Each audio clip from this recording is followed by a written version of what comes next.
Mastering Detachment, the ability to successfully float through life. Chapter 1. Introduction to Detachment. Detachment. The word itself might conjure images of monks in faraway monasteries isolated from the world, or perhaps individuals who seem emotionally distant or indifferent. These are common perceptions, but they barely scratch the surface of what detachment truly means. At its core, detachment is not about cutting off from the world or from our emotions. It's about understanding our place in the vast expanse of life and realizing that by clinging too tightly to things, people, and outcomes, we might be limiting our own experiences and perspectives. Why is detachment important? In the hustle and bustle of the modern age, we are constantly bombarded with information, decisions, and stimuli. The pressures to succeed, to conform, to acquire, and to achieve can be overwhelming. Within this cacophony, our minds often become entangled in a web of desires, anxieties, and fears. This is where detachment can play a transformative role. By mastering the art of detachment, we equip ourselves with a valuable tool that allows us to navigate life's challenges with greater ease and clarity. It offers a way to experience the world fully without being overly affected by its ups and downs. The misunderstood virtue. Despite its benefits, detachment is often misunderstood. Some see it as a form of escapism, a way to run away from the world's problems or one's responsibilities. Others view it as cold or unemotional. In truth, detachment does not advocate for indifference or neglect. Instead, it champions a balanced approach to life, where we can be in the world, fully participate in it, but not be consumed by its transient nature. Consider the analogy of a boat on water. For the boat to function, it must float on the water, but it should not let the water inside. If it does, the boat will sink. Similarly, we should engage with the world around us, but not let the world's troubles inundate our minds and hearts. Detachment and happiness. A major reason why detachment is so vital is its direct link to happiness and well-being. Think about moments in your life where you felt disappointed, anxious, or sad. Often, these emotions arise from a gap between our expectations and reality. We become attached to a particular outcome, person, or idea, and when things don't go our way, we suffer. Detachment teaches us to enjoy the journey without becoming overly fixated on the destination. It doesn't mean we shouldn't have goals or aspirations.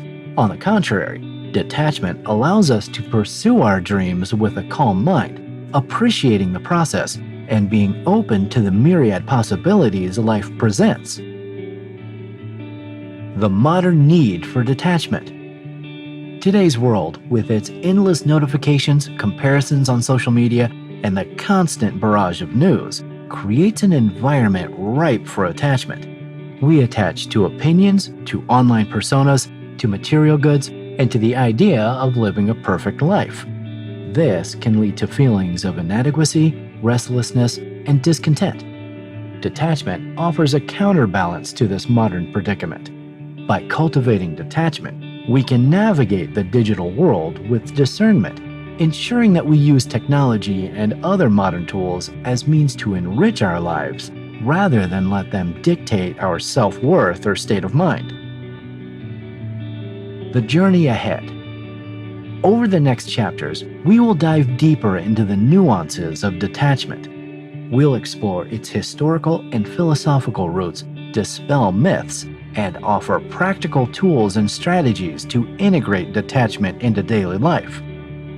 From relationships to work, from material possessions to our own self-image, every facet of life can benefit from the wisdom of detachment. In essence, detachment doesn't ask us to renounce the world. It merely encourages us to view it through a clearer lens. As we embark on this journey, we will discover that detachment, rather than creating distance, allows us to engage with life more profoundly and authentically. It's essential to remember that mastering detachment is not an overnight endeavor. Like any skill, it requires practice, patience, and persistence.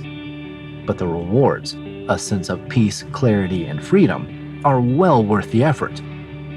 So let us begin this exploration, understanding that detachment is not about removing ourselves from life, but about truly experiencing it in its fullest, most vibrant colors.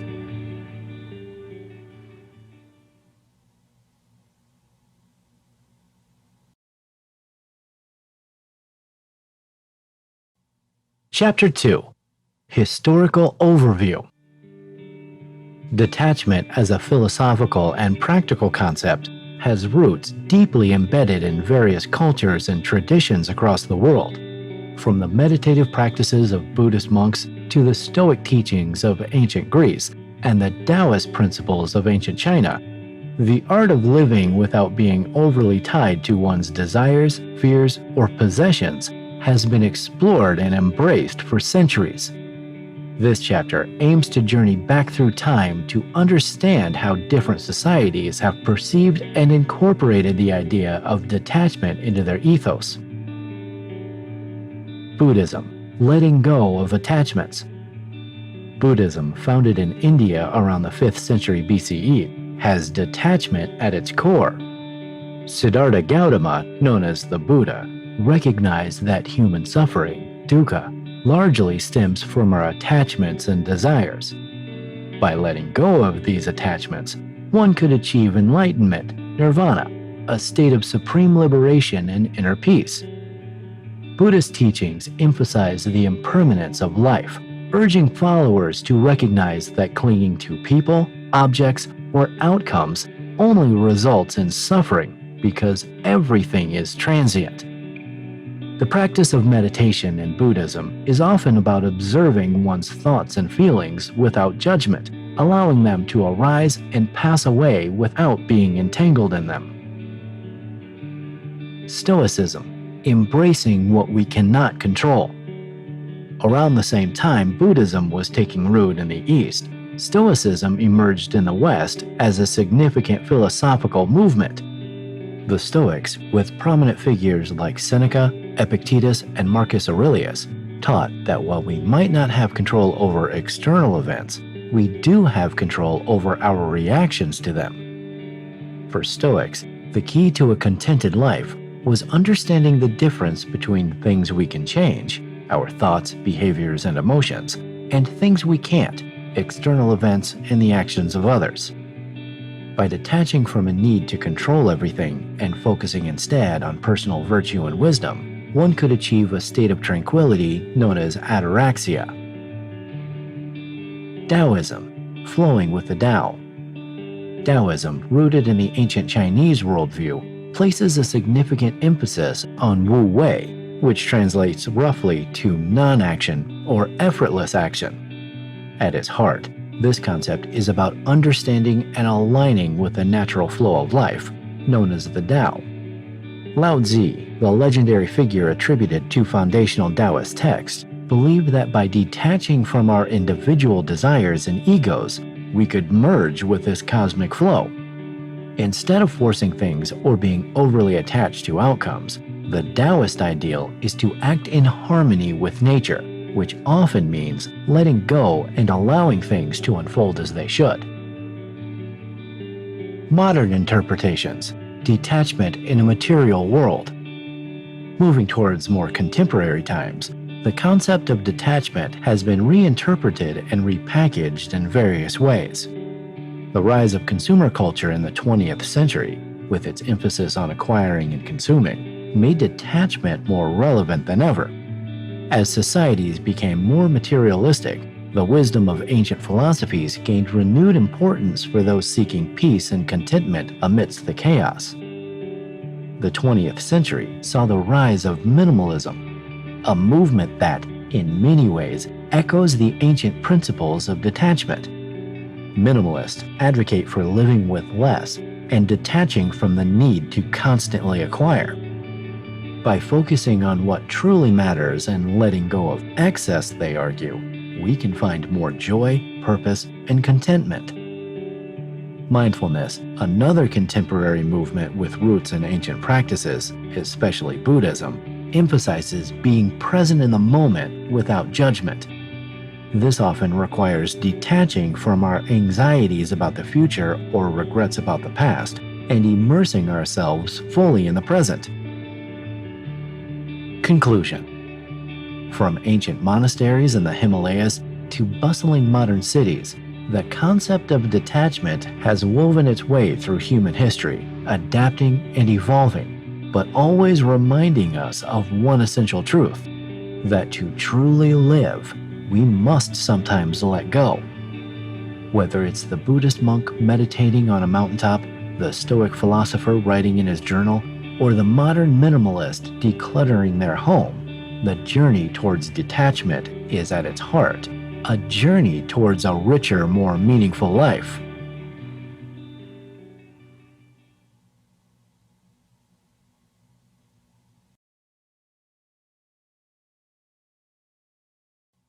Chapter 3: Detachment versus Apathy.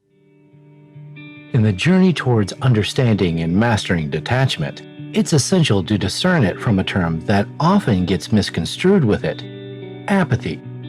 At first glance, the two might seem like close relatives. Both entail a level of distance from events, emotions, or people.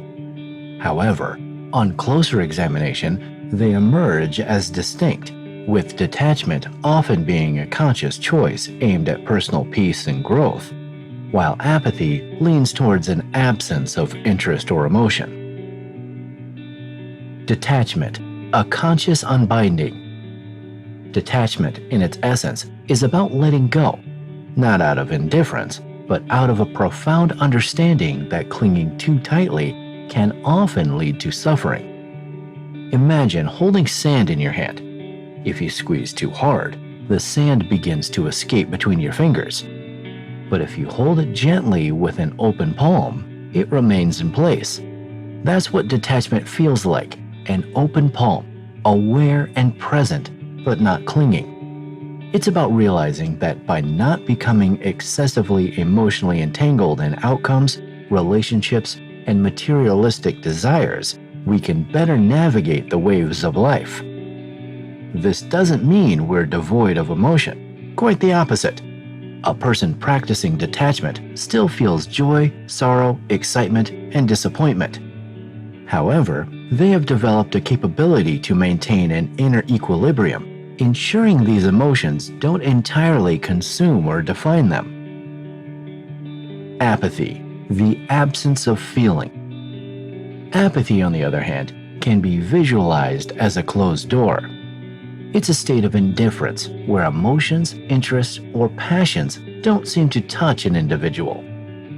Where detachment is a conscious choice to let go while still remaining engaged, apathy is more about disengagement. An apathetic individual often finds it harder to muster enthusiasm or concern about anything. It's not a choice made from a place of understanding, but often results from various factors like prolonged emotional exhaustion, mental health issues, or even fear of engaging with the world. While detachment fosters growth, apathy can stifle it.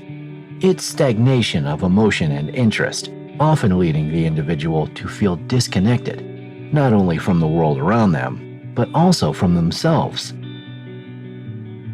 The role of passion and purpose. Here's where the distinction between detachment and apathy becomes even more apparent. An individual practicing detachment often has a clear sense of purpose and passion. They might be deeply committed to a cause, thoroughly enjoy a hobby, or cherish their relationships. Their detachment allows them to engage with these aspects of life fully, but without the weight of excessive expectations or fears. They can immerse themselves in an activity or a relationship and also know when to step back, look at things objectively, and make choices that align with their inner peace and growth. An apathetic individual, however, might find it challenging to identify or connect with a passion or purpose. Activities, causes, or relationships that once brought joy or meaning might now seem bland. It's a struggle to find motivation or feel any resonance with what's happening around them. Navigating the fine line. Given these distinctions, one might wonder, is it possible to drift from detachment into apathy unknowingly? The answer is yes. Like walking on a tightrope, maintaining the balance of detachment can sometimes be tricky. Life's challenges can sometimes push us from a state of conscious unbinding to one of emotional disconnection. This is why awareness is crucial. Regular introspection, mindfulness practices, and even open conversations can help ensure that one remains on the path of detachment without slipping into the void of apathy.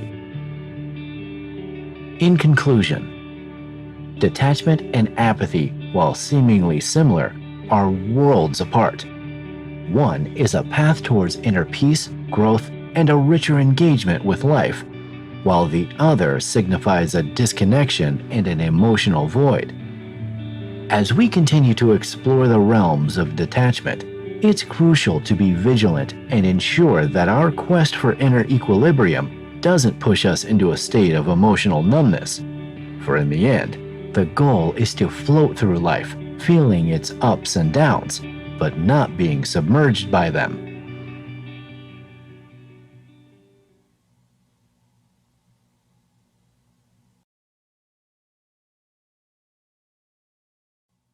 Chapter 4: The Benefits of Detachment. In the vast tapestry of human emotions, detachment often gets misunderstood. While many perceive it as an emotion of disinterest or apathy, in reality, detachment is about gaining an insightful perspective without being overwhelmed by the tumultuous waves of our feelings. When we delve deeper into the core of detachment, we discover a treasure trove of benefits that not only serve our emotional health, but also enhance our overall life experiences. 1. Emotional stability. We've all experienced moments when our emotions seem to get the better of us. Maybe it's anger stemming from a disagreement or anxiety over an impending deadline. When emotions run high, they can cloud our judgment, leading us to make impulsive decisions. Detachment, in this context, doesn't mean ignoring or suppressing these emotions. Instead, it's about observing them without getting ensnared in their grip. By practicing detachment, we grant ourselves the mental space to step back and view our emotions from a distance. This perspective allows us to understand our feelings better and respond to situations with clarity and calmness. Over time, this emotional equilibrium can lead to healthier relationships, better stress management, and an overall enhanced sense of well-being. Enhanced decision-making. Every day, we're bombarded with decisions ranging from the mundane, like what to wear, to more critical choices that can influence the trajectory of our lives. When we're overly attached to outcomes or swayed by intense emotions, our decision-making abilities can become compromised. Detachment introduces a clarity of thought. It encourages us to evaluate scenarios objectively, weighing pros and cons without the fog of biases or overwhelming emotions. This clear-sightedness, cultivated through detachment, often results in more informed and wise decisions. Resilience in the face of adversity. Life, in its unpredictable nature, throws a myriad of challenges our way. While some hurdles are minor, others can be profoundly transformative. In the face of such adversities, our ability to bounce back, our resilience, becomes crucial.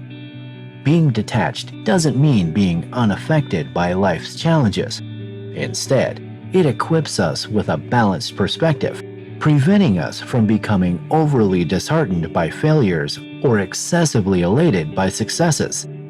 This equilibrium ensures that when faced with setbacks, we can regroup, learn, and move forward with grace and determination. Freedom from external validation. In today's interconnected world, the quest for external validation is relentless. The number of likes on a post, compliments on an achievement, or validation from peers can dictate our self-worth. Such dependency on external factors for validation can be emotionally draining and volatile. Detachment offers a liberating perspective. By being detached, we anchor our self-worth internally, finding validation in our values, actions, and personal growth. This shift from external to internal validation fosters genuine self-esteem, unaffected by external fluctuations. Improved relationships. At first glance, detachment might seem counterintuitive to fostering close relationships. However, when we dissect the dynamics of human interactions, the benefits become clear. In relationships, conflicts often arise from unmet expectations, possessiveness, or jealousy, all symptoms of overattachment. When we practice detachment, we allow our loved ones the freedom to be themselves without the weight of our expectations. This creates a space of mutual respect and understanding, laying the foundation for deeper, more meaningful connections. Amplified presence and mindfulness. Being present, truly soaking in the moments as they unfold, is a rare gift in today's fast-paced world. Often, our minds are either ruminating over the past or anxious about the future. Detachment provides a valuable tool in this context. By detaching from our constant stream of thoughts and anxieties, we anchor ourselves in the present moment. This heightened state of mindfulness amplifies our experiences, making life richer and more profound. Freedom from materialistic chains. Modern society often equates possessions with success. This mindset can lead us into a perpetual race for more, binding us in materialistic chains. Detachment offers an alternative view where possessions are tools rather than definitions of success. This shift in perspective can lead to contentment and freedom from the endless cycle of want. In essence, detachment isn't about alienation from our feelings or experiences. It's about enriching our lives with balance and perspective. When we master the art of detachment, we equip ourselves with a versatile tool, one that can usher in emotional stability, amplify our experiences, and guide us through life's myriad challenges with grace and wisdom.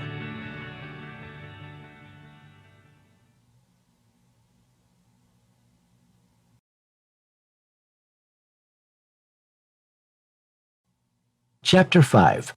The Physiology of Attachment. The human brain, intricate and dynamic, is hardwired for survival. Over the span of our evolution, our brains have developed numerous strategies to ensure our safety and well-being. One such strategy is the formation of attachments. To truly understand detachment, we must first delve into the physiological mechanisms behind attachment. Neural pathways and their role in attachment. Imagine your brain as a dense forest. The trees represent neurons, and the pathways between these trees represent neural connections. Every experience you have, every memory you form, and every emotion you feel carves a new pathway in this forest. The more frequently a particular experience or emotion is encountered, the more traveled and ingrained that pathway becomes. When we form attachments, whether it's to a person, a habit, or a material object, we're essentially treading over the same pathway multiple times. This is why certain habits become automatic, or why we feel distressed when separated from a loved one. Our brain has gotten so used to traveling that familiar route that it feels wrong or uncomfortable to deviate from it.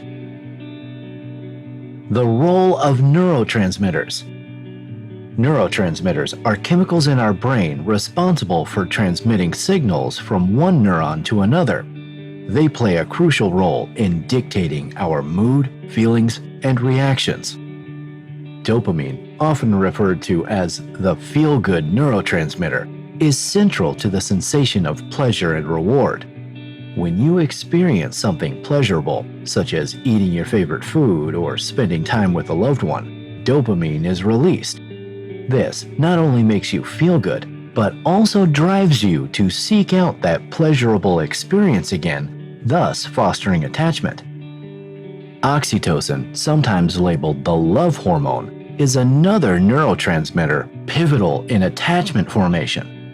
Released during close physical contact, like hugging or holding hands, oxytocin fosters feelings of trust and bonding. This is why physical touch is so significant in close relationships and why its absence can feel so jarring. Amygdala, the emotional hub. Located deep within the brain, the amygdala is often deemed the center for emotions, emotional behavior, and motivation. When we encounter something or someone familiar, the amygdala plays a role in recognizing this familiarity and associating it with emotions from past experiences. If the past emotion was positive, we feel comfort. If it was negative, we feel unease or aversion. The amygdala, in tandem with other parts of the brain, helps us discern friend from foe, safety from danger. When we form strong emotional bonds, the amygdala recognizes the source of these bonds as familiar and safe. Attachment styles and their origins. The brain's attachment mechanisms aren't just about immediate survival, but also the foundational relationships we form, primarily as children. Renowned physiologist John Bowlby postulated that the relationships we form with primary caregivers in our infancy shape our attachment styles throughout life.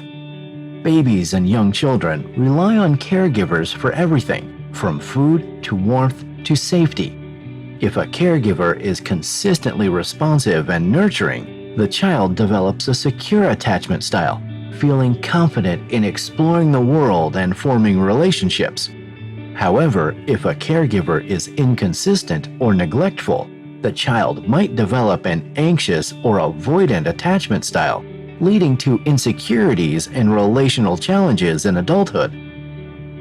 These early experiences lay down neural pathways affecting how we approach relationships in the future. The double-edged sword of attachment. From a survival standpoint, attachment makes sense. Our ancestors depended on close-knit communities for safety and sustenance. Being attached to family and community members ensured collective survival. However, in today's complex world, this hardwired tendency to form attachments can sometimes be more of a hindrance than a help. We become overly attached to not just people, but to our jobs, our routines, our belongings, and even our ideologies. While these attachments can provide comfort and a sense of identity, they can also become restrictive, preventing us from experiencing growth and adapting to change. Conclusion. The brain's physiology is closely intertwined with the attachments we form. These attachments, deeply embedded in our neural pathways and regulated by neurotransmitters, have evolved over millennia to ensure our survival and well-being. However, understanding this physiology empowers us to recognize when these attachments are serving us and when they might be holding us back. It's the first step towards mastering the art of detachment. In the following chapters, we'll delve deeper into techniques and strategies to foster healthy detachment while honoring the brain's natural tendencies.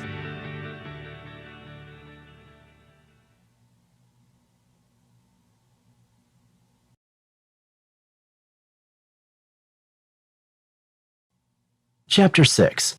Recognizing Overattachment. In the vast and intricate tapestry of human emotions, attachment stands out as a double-edged sword. On one side, it fosters love, commitment, and loyalty, feelings that bind families, friends, and communities. On the opposite edge, when exaggerated, attachment can morph into obsession, stifling dependence, and an inability to embrace change or loss. Recognizing overattachment is the first step to understanding our emotional patterns and finding equilibrium. But what does overattachment look like? Physical and emotional symptoms. 1. Constant preoccupation. Just like a song that's stuck on repeat, overattachment makes one particular person, object, or idea dominate your thoughts. If you find it challenging to focus on other aspects of life because of this preoccupation, it might be an indicator. 2. Heightened anxiety. Overattachment often brings with it a dread of loss. Whether it's a relationship, a material possession, or even an outcome, the very thought of losing it can spike anxiety levels. 3. Low self-worth. If you believe that your worth is entirely tied to someone else's opinion or to the possession of a particular object, you're likely overattached. Healthy self-esteem comes from within and isn't overly dependent on external factors. 4. Compulsive behaviors. Checking your phone incessantly for messages from a specific person or feeling a constant urge to be around someone might be signs of overattachment. Behavioral indicators. 1. Overprotectiveness. While it's natural to care for loved ones, there's a line between protection and smothering. If you find it hard to let your loved ones have their space or independence, it may be time to evaluate your attachment levels. 2. Inability to let go. Holding on to old letters is one thing, but if you're hoarding items to an extent where it disrupts your daily life, or holding on to grudges for years, it's an indication of overattachment. 3. Avoidance of change. Change is the only constant. If the mere thought of change, be it changing jobs, moving homes, or ending a relationship, sends you into a frenzy, your attachment to the status quo is probably excessive. Relational symptoms. 1. Jealous and envy. While these emotions are natural to some extent, excessive jealousy, especially without cause, is often a sign of overattachment. 2. Dependency. If the idea of spending time alone is terrifying, or if you feel you can't make decisions without a particular person's input, you might be overly attached. Healthy relationships thrive on a balance of togetherness and individuality. 3. Sacrificing one's needs constantly.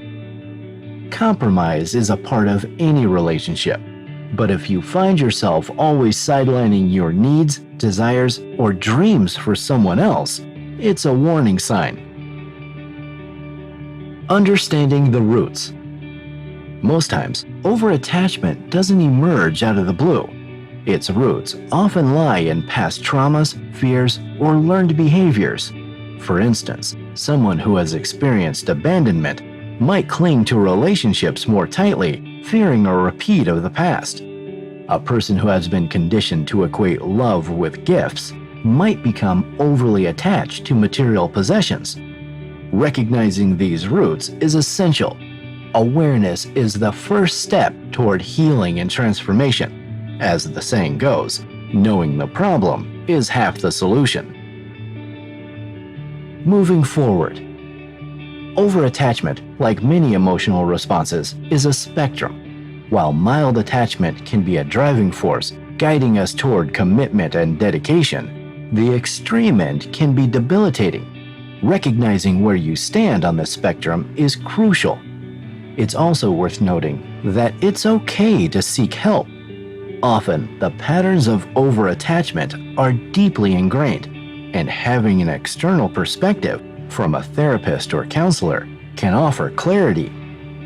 In the chapters ahead, we will delve deeper into techniques and tools that can assist in fostering a healthy level of detachment. Remember, the goal isn't to become aloof or uncaring. Instead, it's about striking a balance, ensuring that while we care, we don't suffocate. While we love, we also let go. In this journey of mastering detachment, understanding overattachment and its indicators is foundational. With this foundation set, we are better equipped to navigate the vast seas of our emotions, ensuring that we don't drown, but instead float with grace and resilience.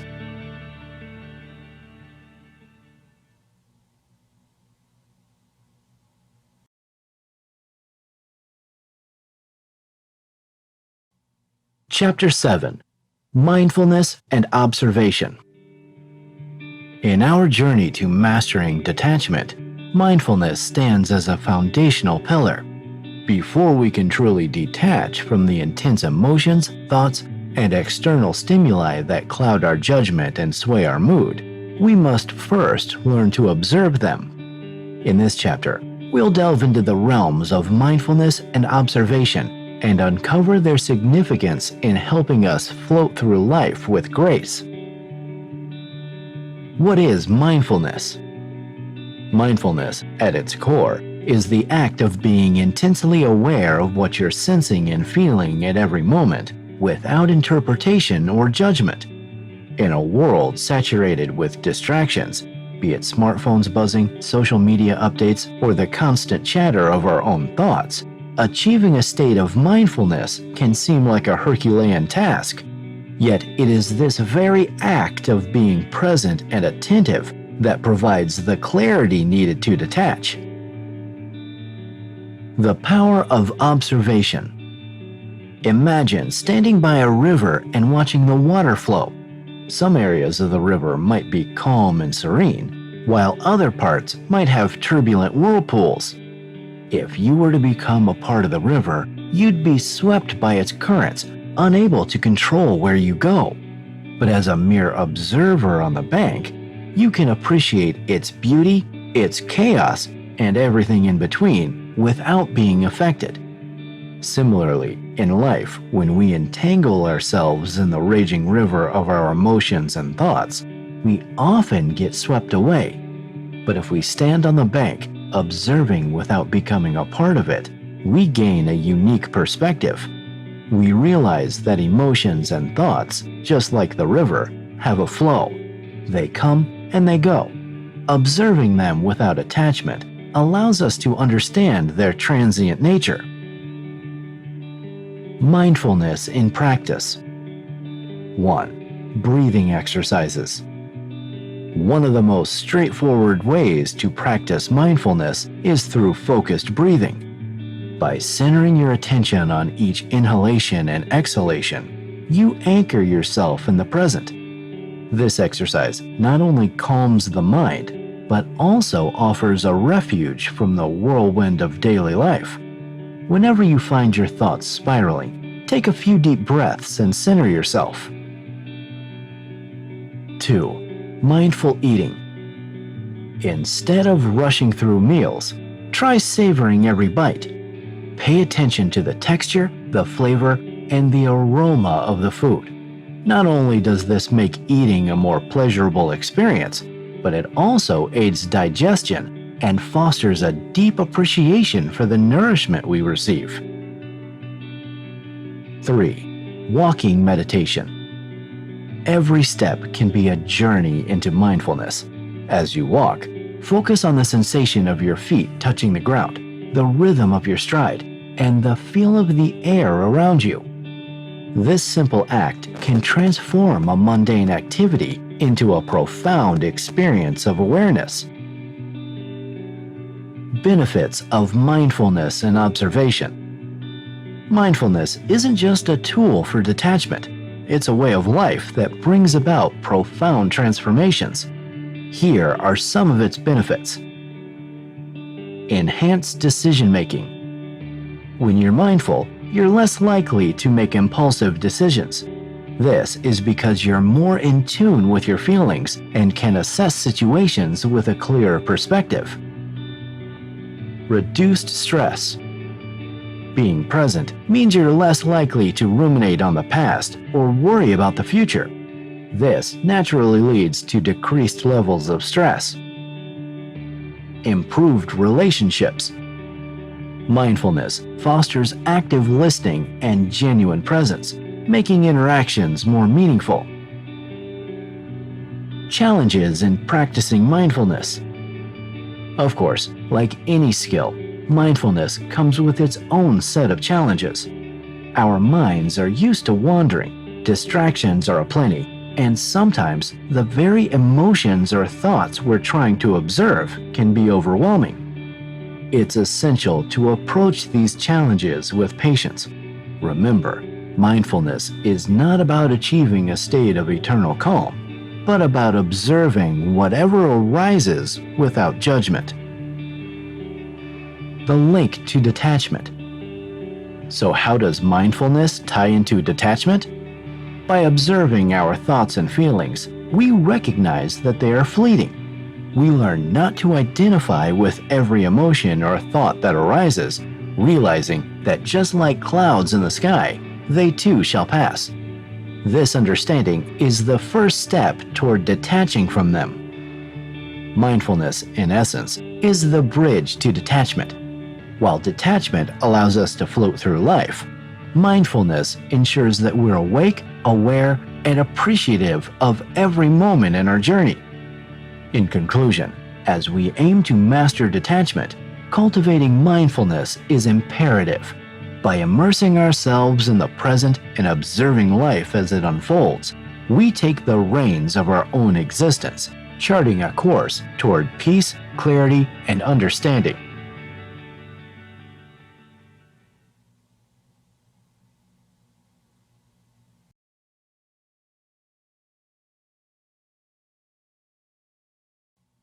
Chapter 8: Emotional Freedom Techniques, EFT.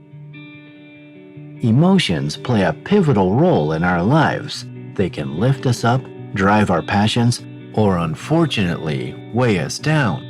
Emotional attachments, especially negative ones, can be debilitating. Enter the Emotional Freedom Techniques, EFT, a revolutionary approach that offers the promise of helping individuals navigate and release emotional burdens. What is EFT? EFT, colloquially known as tapping, is an alternative therapy for emotional distress. It combines the principles of ancient Chinese acupressure with modern psychology. Instead of using needles like in acupuncture, EFT focuses on fingertip tapping on specific meridian points on the body while speaking affirmations out loud. How does EFT work? The foundational belief behind EFT is that negative emotions and traumas cause blockages in our body's energy system. These blockages can manifest in various ways, from emotional distress to physical symptoms like pain or fatigue. EFT tapping is believed to send signals directly to the brain's stress centers, facilitating a decrease in cortisol, the stress hormone levels, and helping alleviate emotional and physical distress. Steps in EFT. 1. Identify the issue. Before you start, you need to pinpoint the emotion or issue you want to address. It could be a general feeling like anxiety or a specific memory causing distress. 2. Establish a benchmark. Rate the intensity of your distress on a scale from 0 to 10, with 10 being the most distressing. This gives you a measure to gauge the technique's effectiveness. 3. Setup statement. Begin with a setup phrase that acknowledges the issue and affirms self-acceptance despite the problem. An example is, even though I am feeling this anxiety, I deeply and completely accept myself. 4. The tapping sequence. Using your fingertips, tap 5 to 7 times on each of the following meridian points in sequence while repeating your setup phrase or a reminder phrase. Beginning of the eyebrow, side of the eye, under the eye, under the nose, chin, beginning of the collarbone, under the arm, and top of the head. Reevaluate intensity. After a few rounds of tapping, stop and assess your emotional intensity level again on the 0 to 10 scale. 6. Repeat if necessary. If your intensity level hasn't dropped to a 1 or 0, adjust your setup statement to acknowledge and accept the remaining distress. An example is, even though I still have some of this anxiety, I deeply and completely accept myself. Then, go through the tapping sequence again. EFT and detachment. EFT can be a powerful tool for fostering detachment. If you're deeply attached to a painful memory, past trauma, or negative self-belief, EFT can help by releasing the intense charge around that attachment. Instead of avoiding painful memories or suppressing negative feelings, EFT encourages confronting them head-on. By doing so, you're acknowledging the feeling, addressing it, and using the tapping sequence to break the emotional stronghold. Benefits and criticisms.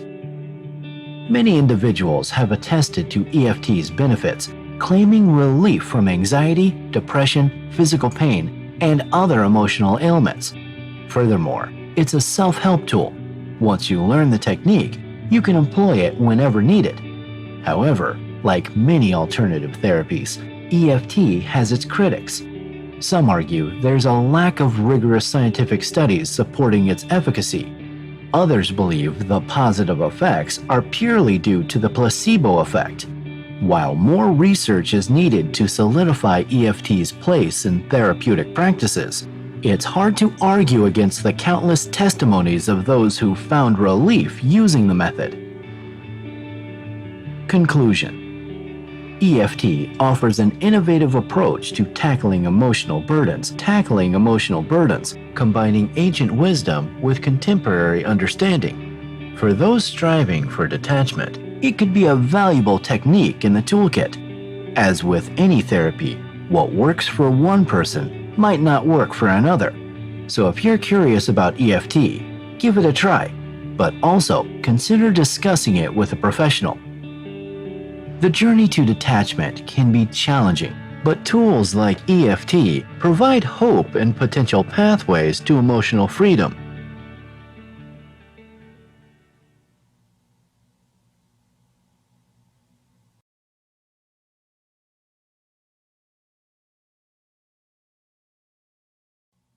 Chapter 9. The Art of Not Reacting. In a world of instant gratification and continuous notifications, we've become accustomed to reacting. Whether it's a text message, a social media update, or an offhand comment from a colleague, our immediate impulse is to respond. However, this habit of instant reaction, cultivated in our digital age, is often not in our best interests. It can lead to miscommunication, unnecessary conflict, and overall stress. Therefore, mastering the art of not reacting can be an invaluable tool in our quest for peace and personal growth. Imagine the scene. You're in a meeting and a colleague critiques a project you've been diligently working on for weeks. Your initial response might be defensive or perhaps anger. The immediate impulse is to justify, argue, or defend your choices. Yet, what if instead you took a moment, breathed, and chose not to react instantly? The art of not reacting is not about passivity or suppression. It's about giving ourselves the space to respond rather than react. Let's unpack the difference. Reaction versus response. A reaction is often immediate, driven by emotions, and is seldom filtered through the lens of logic or rational thought. It's our primal brain's way of protecting us, the fight-or-flight instinct. On the other hand, a response involves a conscious choice, a pause, and often a considered evaluation of the situation. Benefits of not reacting. 1. Clarity of thought. By taking a moment before we act, we allow ourselves time to process information, leading to more well-informed decisions. 2. Reduced stress. Not reacting immediately can prevent the escalation of stressful situations. 3. Better relationships. By responding instead of reacting, we foster more understanding and fewer conflicts in our interpersonal interactions. So how can we cultivate this art of not reacting? Here are some strategies. 1. Practice mindfulness. Being present and fully engaged in the moment helps us become more aware of our emotions and triggers. This awareness is the first step in catching ourselves before we instinctively react. 2. Take a deep breath. It sounds simple, but it's effective.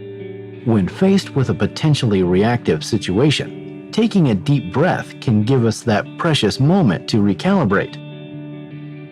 3. Delay your reaction. If possible, don't respond immediately. If it's a message, maybe wait an hour or even a day before replying. If it's a comment in a meeting, allow others to speak first, giving you time to formulate a thoughtful response.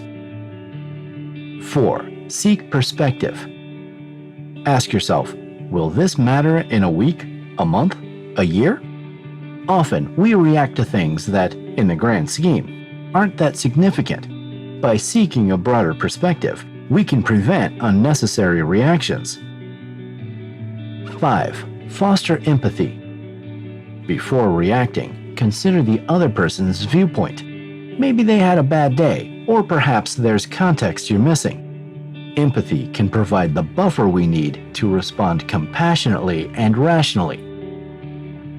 6. Reflect and learn. Even with our best efforts, there will be times we'll react impulsively. Instead of berating ourselves, we should reflect on what triggered the reaction and how we might handle it differently in the future. One might wonder if there's ever a time for an immediate reaction. Of course, in emergency situations, immediate reactions can be crucial. Moreover, there are moments in life where spontaneous emotions, like laughter, joy, or even righteous anger, are both appropriate and genuine. The art of not reacting doesn't seek to suppress these authentic moments, but to provide us with tools to ensure our reactions are aligned with our best intentions. It's also worth noting that cultures around the world have recognized the value of measured responses. The Stoics of ancient Greece, the Zen masters of Japan, and numerous spiritual leaders have all emphasized the importance of mastering one's impulses. As we navigate our fast-paced world, the art of not reacting becomes an essential tool. By differentiating between reactions and responses, understanding the benefits of measured responses, and employing strategies to avoid immediate reactions, we empower ourselves. We become less at the mercy of external stimuli and more in command of our internal world. This mastery over our reactions can lead to a more peaceful, intentional, and harmonious life.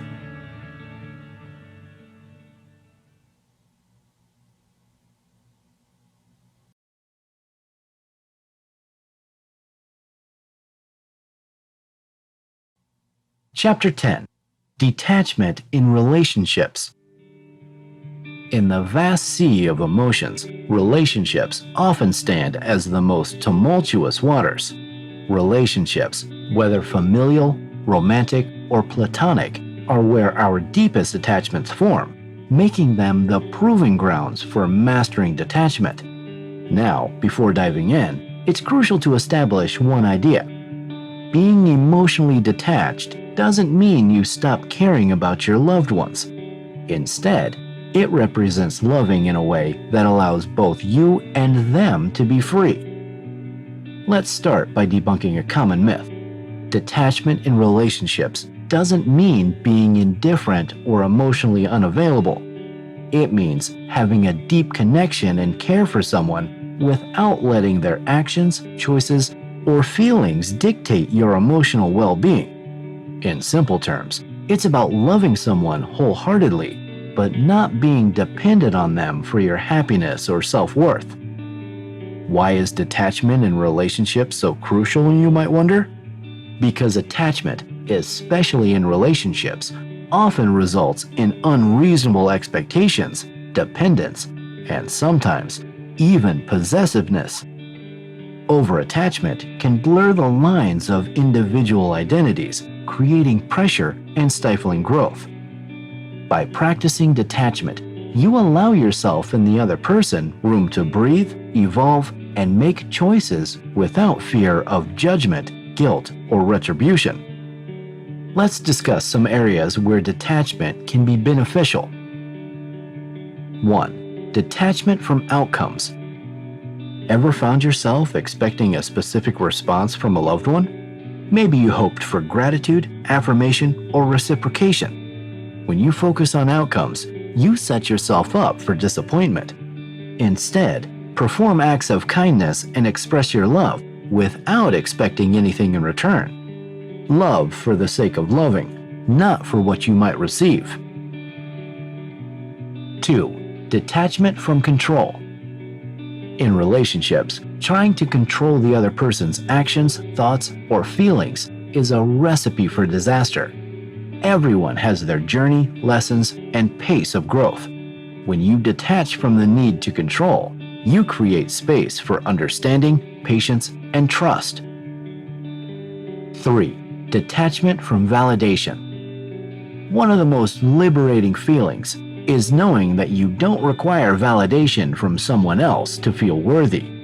In relationships, seeking constant validation can lead to codependency. Detach from the need for approval, and you'll find a more genuine, self-assured version of yourself. 4. Detachment from past or future. Often, relationships are burdened by past mistakes or future anxieties. By detaching from these timelines and focusing on the present moment, you nurture a relationship free from the chains of past resentments or future worries. So how can you cultivate detachment while maintaining a loving, thriving relationship? A. Develop self-awareness. Understand your triggers, recognize when you're becoming overly attached, and introspect on why you might feel that way. Is it an old wound resurfacing, or is it a genuine concern that needs addressing? B. Communicate. Instead of harboring feelings or expecting the other person to be a mind reader, express yourself, but do so without placing blame. Use I statements like I feel or I perceive, rather than you always or you never. 3. Practice mindfulness. Being present helps you enjoy the relationship for what it is, rather than what it could be or used to be.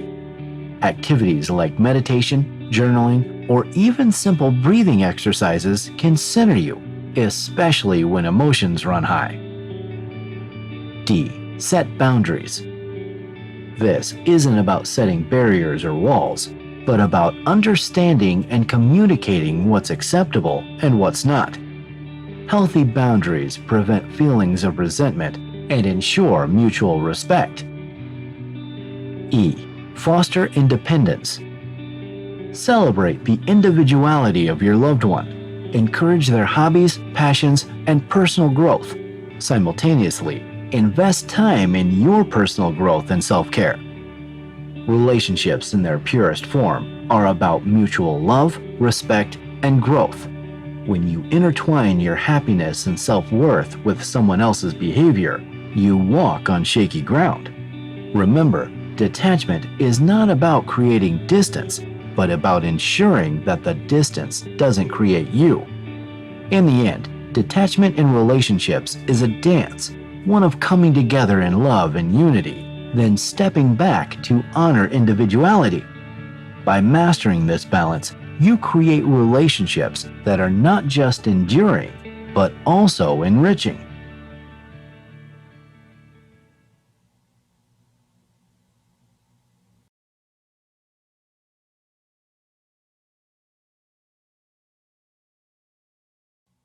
Chapter 11. Materialistic Detachment. In a world dominated by advertisements, glittering malls, and influencers flaunting their latest purchases, it's no wonder that many of us find ourselves caught in a cycle of incessant want. From the latest iPhone to the newest fashion trend, we are continually bombarded with messages telling us that we need more to be happy. This chapter delves into the idea of materialistic detachment, exploring why it's essential and how it can lead to a more fulfilling life. The allure of materialism. Since the dawn of the Industrial Revolution, the promise of a better life through material goods has been deeply ingrained in our society. This isn't necessarily malevolent. After all, advancements in technology, medicine, and infrastructure have undeniably improved our lives. However, somewhere along the line, the lines blurred between need and want. Materialism promises happiness. The premise is straightforward. Buy this and you'll feel better. Get that car, that house, or those shoes, and you'll not just be envied, but you'll also feel complete. The reality, however, often doesn't match the promise. Studies have consistently shown that beyond a point, material possessions don't significantly contribute to long-term happiness. In fact, excessive materialism can lead to feelings of emptiness, anxiety, and even depression. Why detach from materialism? Detaching from materialism doesn't mean renouncing all your possessions and living in a cave. It's about shifting focus from external acquisitions to internal values. When we free ourselves from the relentless desire to possess, we open up space in our minds and hearts for experiences, relationships, and personal growth. 1. Enhanced well-being. Materialistic detachment allows us to value experiences over things. Think back to your fondest memories. Chances are, they revolve around experiences: a family vacation, a heartfelt conversation with a friend, or the joy of learning a new skill. 2. Financial freedom. Constantly striving for the next best thing can put a strain on finances. Detaching from this cycle means more savings, less debt, and the possibility to spend on truly valuable experiences. 3. Reduced stress. The pursuit of material goods often brings along the anxiety of maintenance, fear of theft or damage, and the stress of clutter. Breaking free from this cycle reduces these stressors. 4. Environmentally conscious. In an age of environmental awareness, overconsumption contributes to waste and depletes natural resources. By buying only what we need, we play a part in conserving our planet. Steps towards materialistic detachment. Achieving materialistic detachment is a journey. Here are some steps to help you navigate this path. 1. Mindful spending. Before making a purchase, ask yourself if it's driven by need or want. Reflect on the motivation behind the purchase. Is it to keep up with peers? To fill an emotional void? Or is it genuinely needed? 2. Declutter. Dedicate time to sift through your possessions.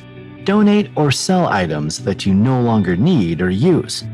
The act of decluttering can be therapeutic and provides a tangible step towards detachment. 3. Value experiences. Shift the excitement from buying things to doing things.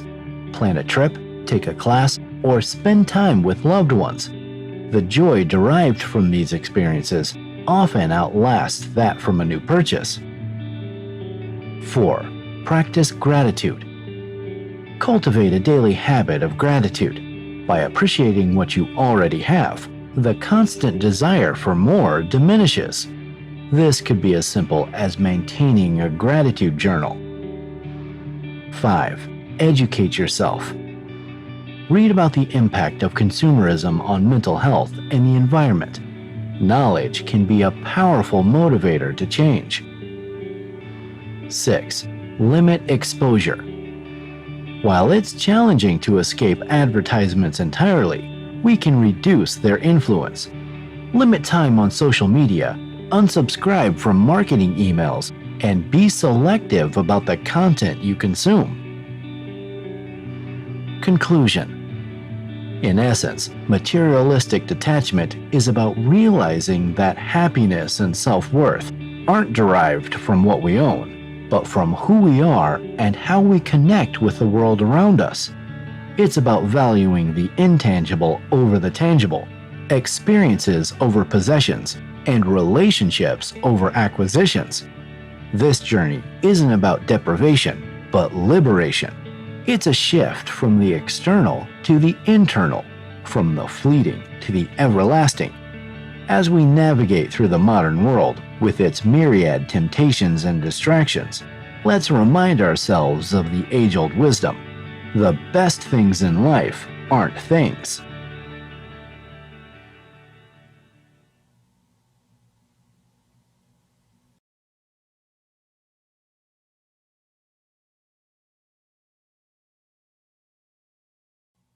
Chapter 12.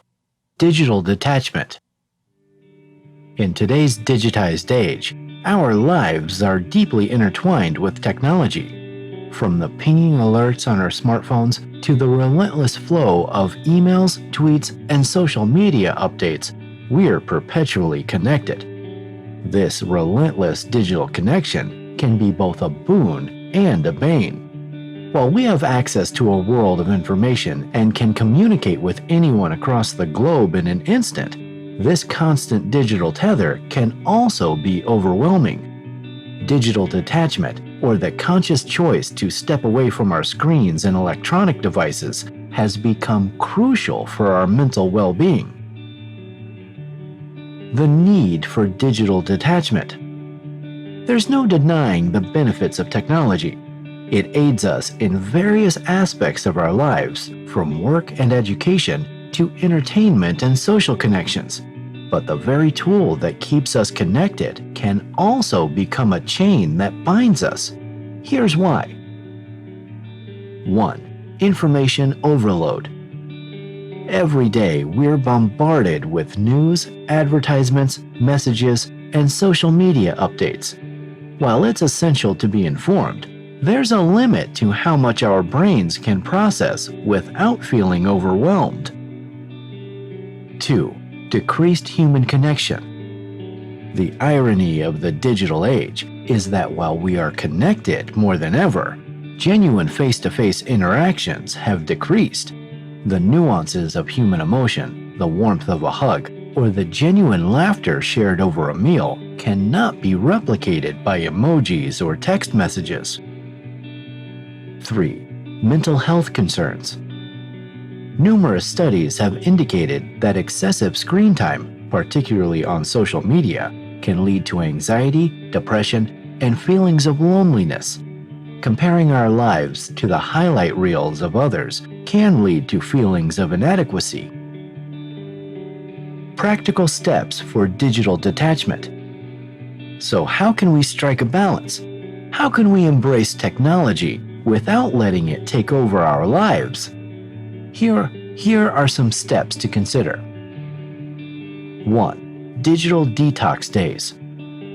Designate a day or a specific time range, like Sunday afternoons, as a digital free time. Switch off your devices and indulge in offline activities. Read a book, take a walk, or engage in a hobby. 2. Mindful consumption. Just as we are advised to be mindful of the food we consume, be mindful of your digital consumption. Curate your social media feeds, unsubscribe from unnecessary email lists, and follow only those channels that add value to your life. 3. Tech-free zones.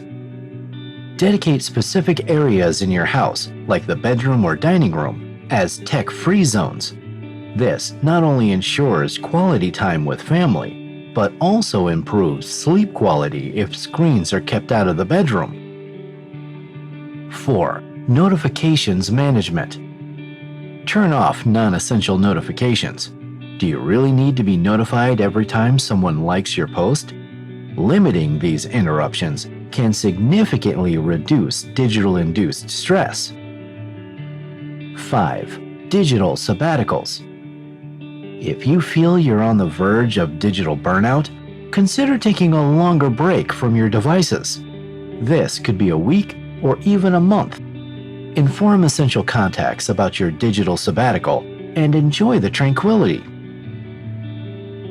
Digital detachment and mindfulness. Detaching digitally doesn't mean renouncing technology altogether. Instead, it's about using it with awareness and intention. When you do scroll through social media, do it mindfully. Ask yourself, why am I reaching for my phone? Is it out of boredom, habit, or genuine need? Be present in the moment. If you're spending time with loved ones, resist the urge to check your phone constantly. If you're at a concert or on a trip, enjoy the experience rather than viewing everything through the lens of how it'll appear on social media. Challenges of digital detachment. While the steps above might seem straightforward, they can be challenging to implement. Our devices are designed to be addictive, from the colors of app icons to the dopamine hits we get from social media likes.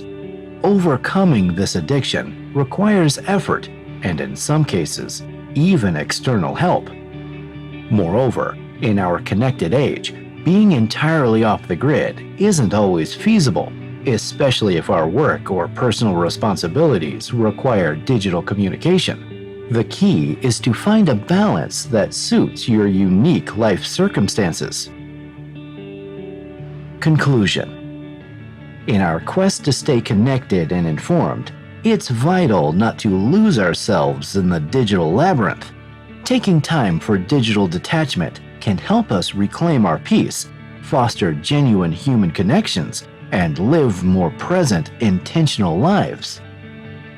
As we navigate our digital world, it's worth remembering that while technology can enhance our lives, it shouldn't dictate them. Embracing digital detachment allows us to use our devices as tools rather than let them become our masters.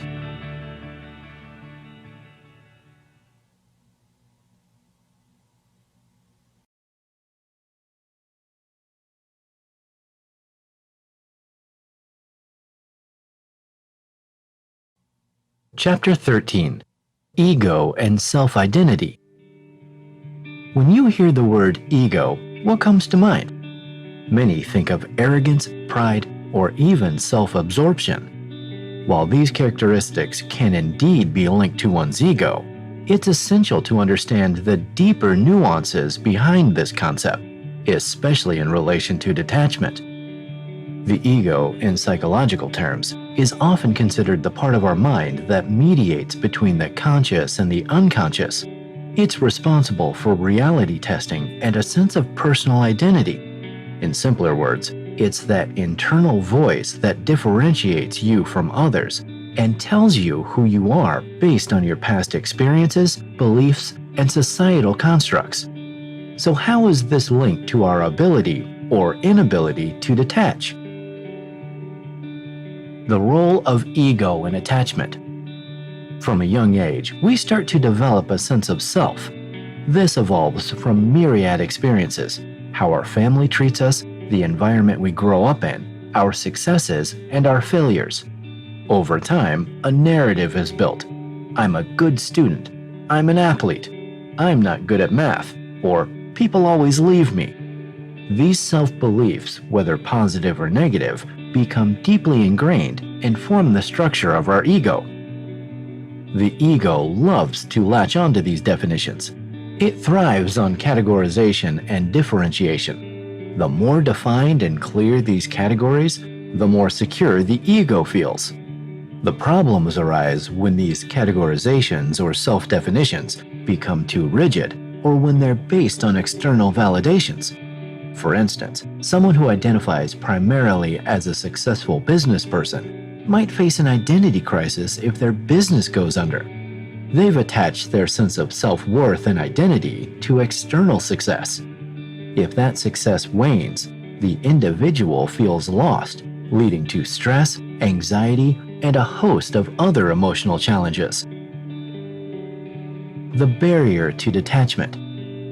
Because our ego is rooted in identity and differentiation, it inherently resists the idea of detachment.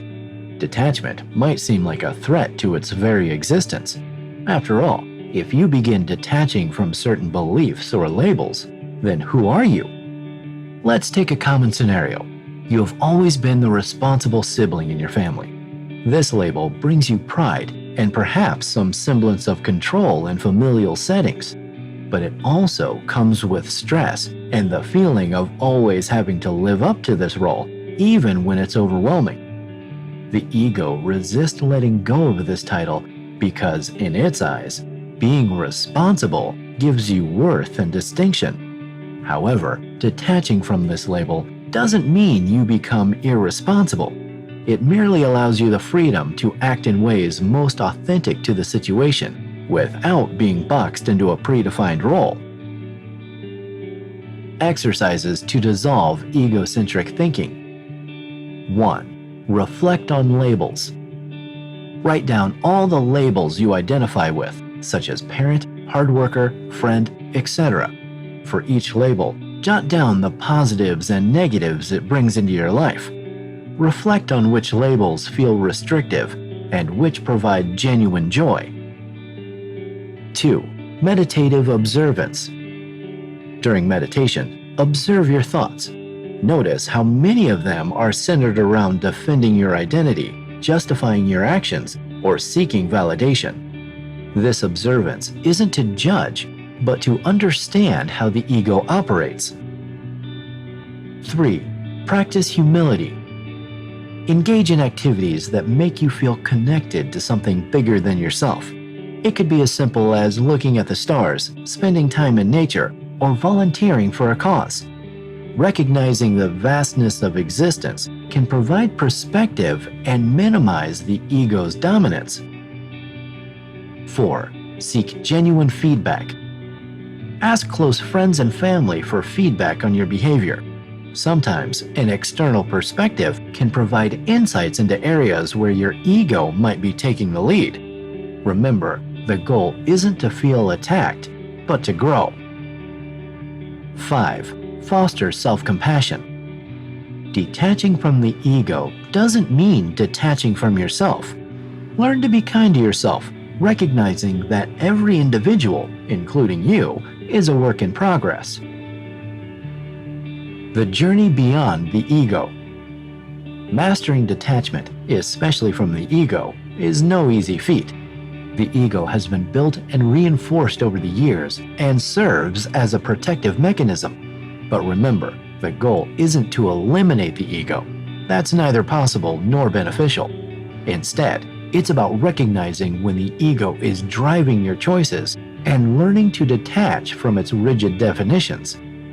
As you cultivate this awareness and practice detachment, you'll discover a more profound sense of self, one that's based on inner authenticity rather than external labels.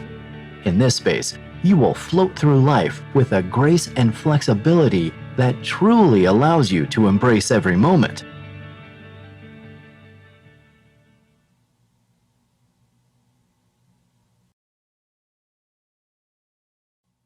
Chapter 14. Detachment from Outcomes. Life's unpredictable nature has a curious way of throwing curveballs, even when we're fully prepared and expecting a straightforward pitch. In a culture that often ties one's worth to their achievements, it's not surprising that many people are anchored to outcomes, constantly awaiting validation through success. But does the endpoint truly define the journey? The essence of detachment from outcomes is not about giving up or not caring about results. Instead, it's about understanding that the journey is as valuable, if not more so, than the destination.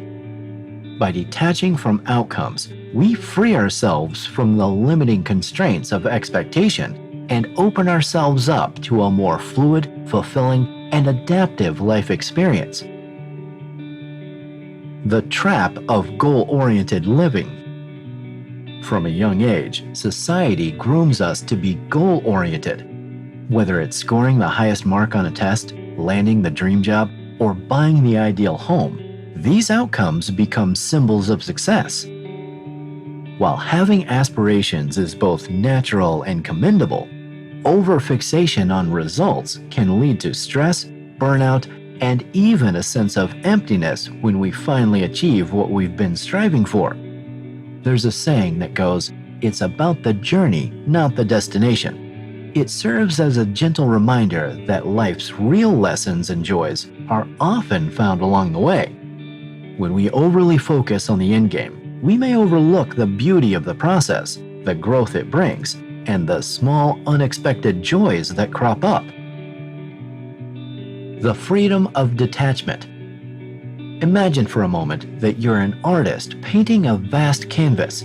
If you're overly concerned about how the final piece will look, every brushstroke becomes tense, every color choice is filled with doubt, and the creative flow can be interrupted by overthinking. But if you immerse yourself in the act of painting, feeling the movement of the brush, enjoying the merging of colors, and allowing your intuition to guide you, the process becomes meditative and joyous.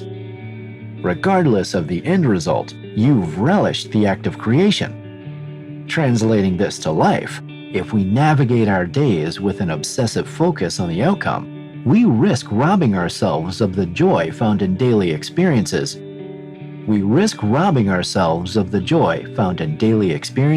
Interactions, and personal growth. Benefits of releasing outcome attachment. 1.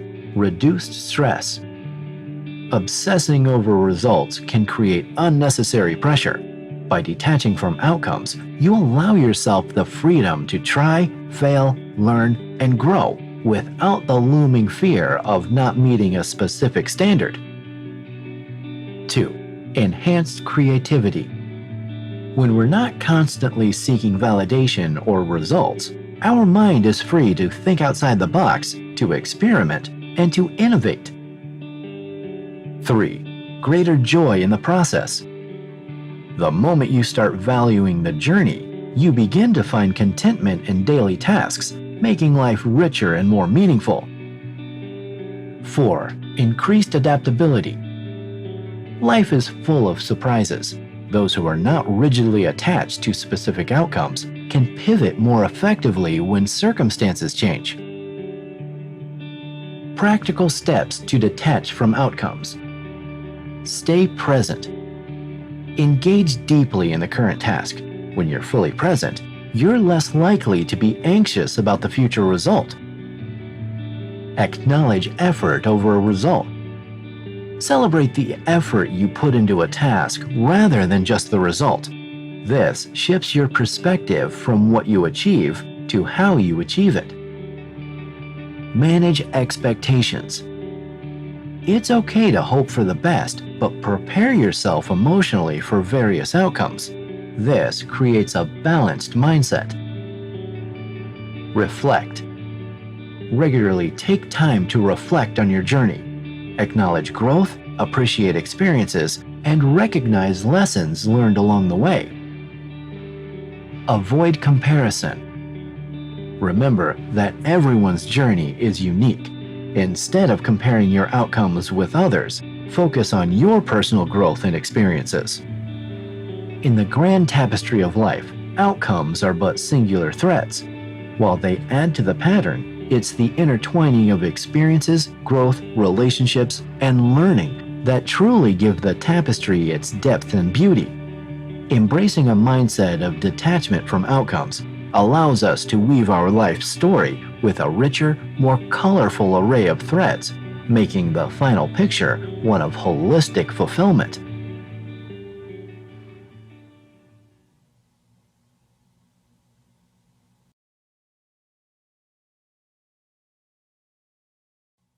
Chapter 15. Embracing Uncertainty. Life is inherently unpredictable. From unforeseen weather changes to unexpected twists in our personal narratives, the universe is never entirely within our grasp. And while this uncertainty might seem daunting, it's also a fundamental part of our human experience. Embracing it rather than fearing or avoiding it can open doors to growth, resilience, and a deeper appreciation for the fleeting moments of life. Let's begin by considering why uncertainty unnerves us in the first place. For the vast majority of human history, our survival depended on our ability to predict and prepare for threats.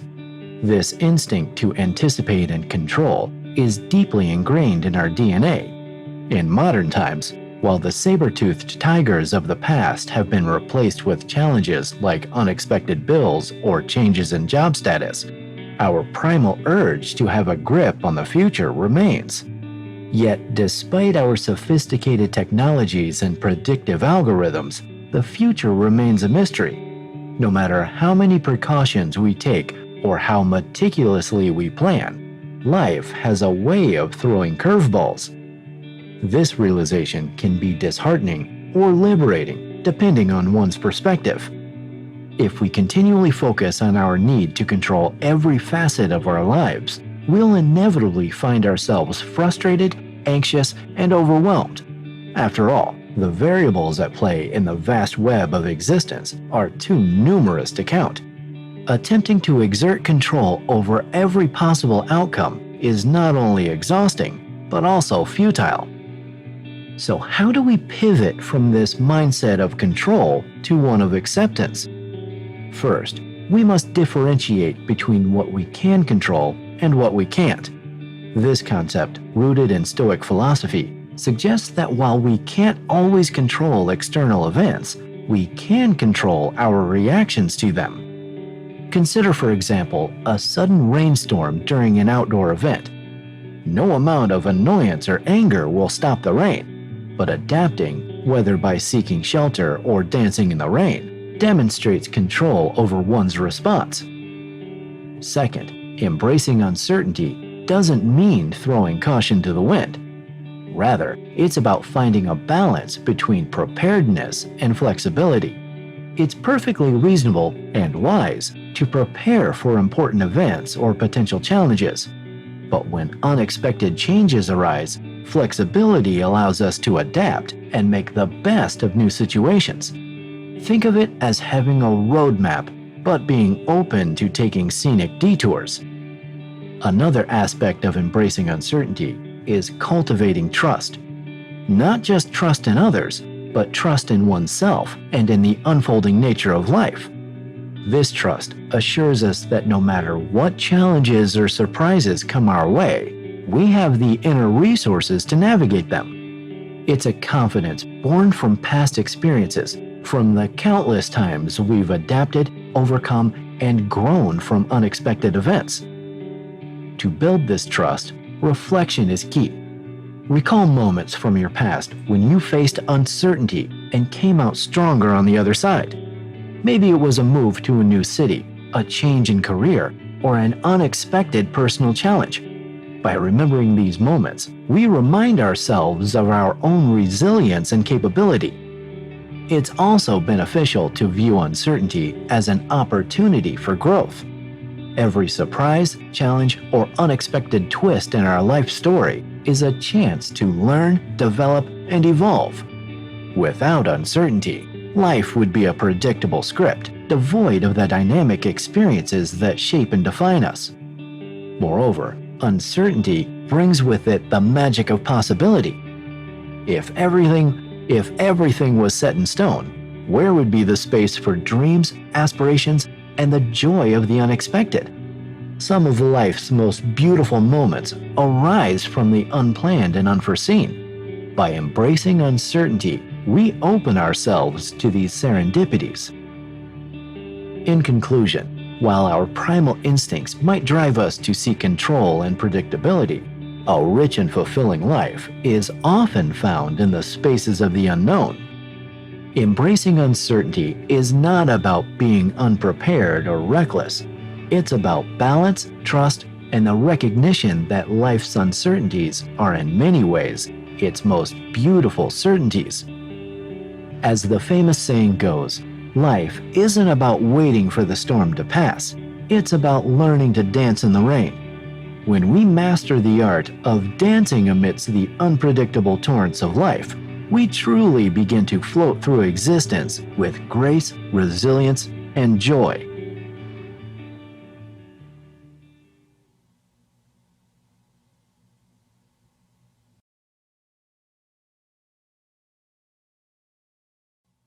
Chapter 6. The Role of Meditation. Meditation has garnered significant attention in recent years. From high-powered executives to athletes, many have touted its myriad benefits, especially when it comes to mastering the art of detachment. But what is it about this ancient practice that's so compelling? Let's delve into meditation's transformative power and see how it supports our journey to detached living. What is meditation? At its core, meditation is a practice of focused attention. While it's deeply rooted in Eastern spiritual traditions, including Buddhism and Hinduism, you don't have to adopt any particular religious belief to benefit from it. Over the past few decades, the Western world has embraced meditation, often framing it as mindfulness, a secular practice of staying present. Meditation can be as simple as paying attention to your breath, listening to the chirps of birds, or even walking in nature. The primary goal isn't to achieve a state of mystical enlightenment, though that would be a bonus, but to cultivate awareness and presence. Why meditate for detachment? The journey of detachment, as we've explored in previous chapters, revolves around the ability to step back, to not get excessively wrapped up in our emotions, thoughts, or external events. Here's how meditation aids in that. 1. Observing thoughts without judgment. One of the fundamental techniques in meditation is observing one's thoughts. When we sit quietly and close our eyes, we become acutely aware of the parade of thoughts streaming through our minds. Instead of engaging with each thought or getting carried away by it, meditation teaches us to observe them without judgment. Over time, this practice helps us detach from compulsive or obsessive thinking patterns. 2. Emotional regulation. Meditation isn't about suppressing emotions. Instead, it allows us to become more aware of our feelings, understand their transient nature, and thereby not become overwhelmed by them. This emotional balance is a cornerstone of detachment. 3. Physical relaxation. The physical act of meditating, sitting quietly, deepening the breath, and focusing often leads to reduced physical tension. When our bodies are relaxed, it's easier for our minds to let go of attachments.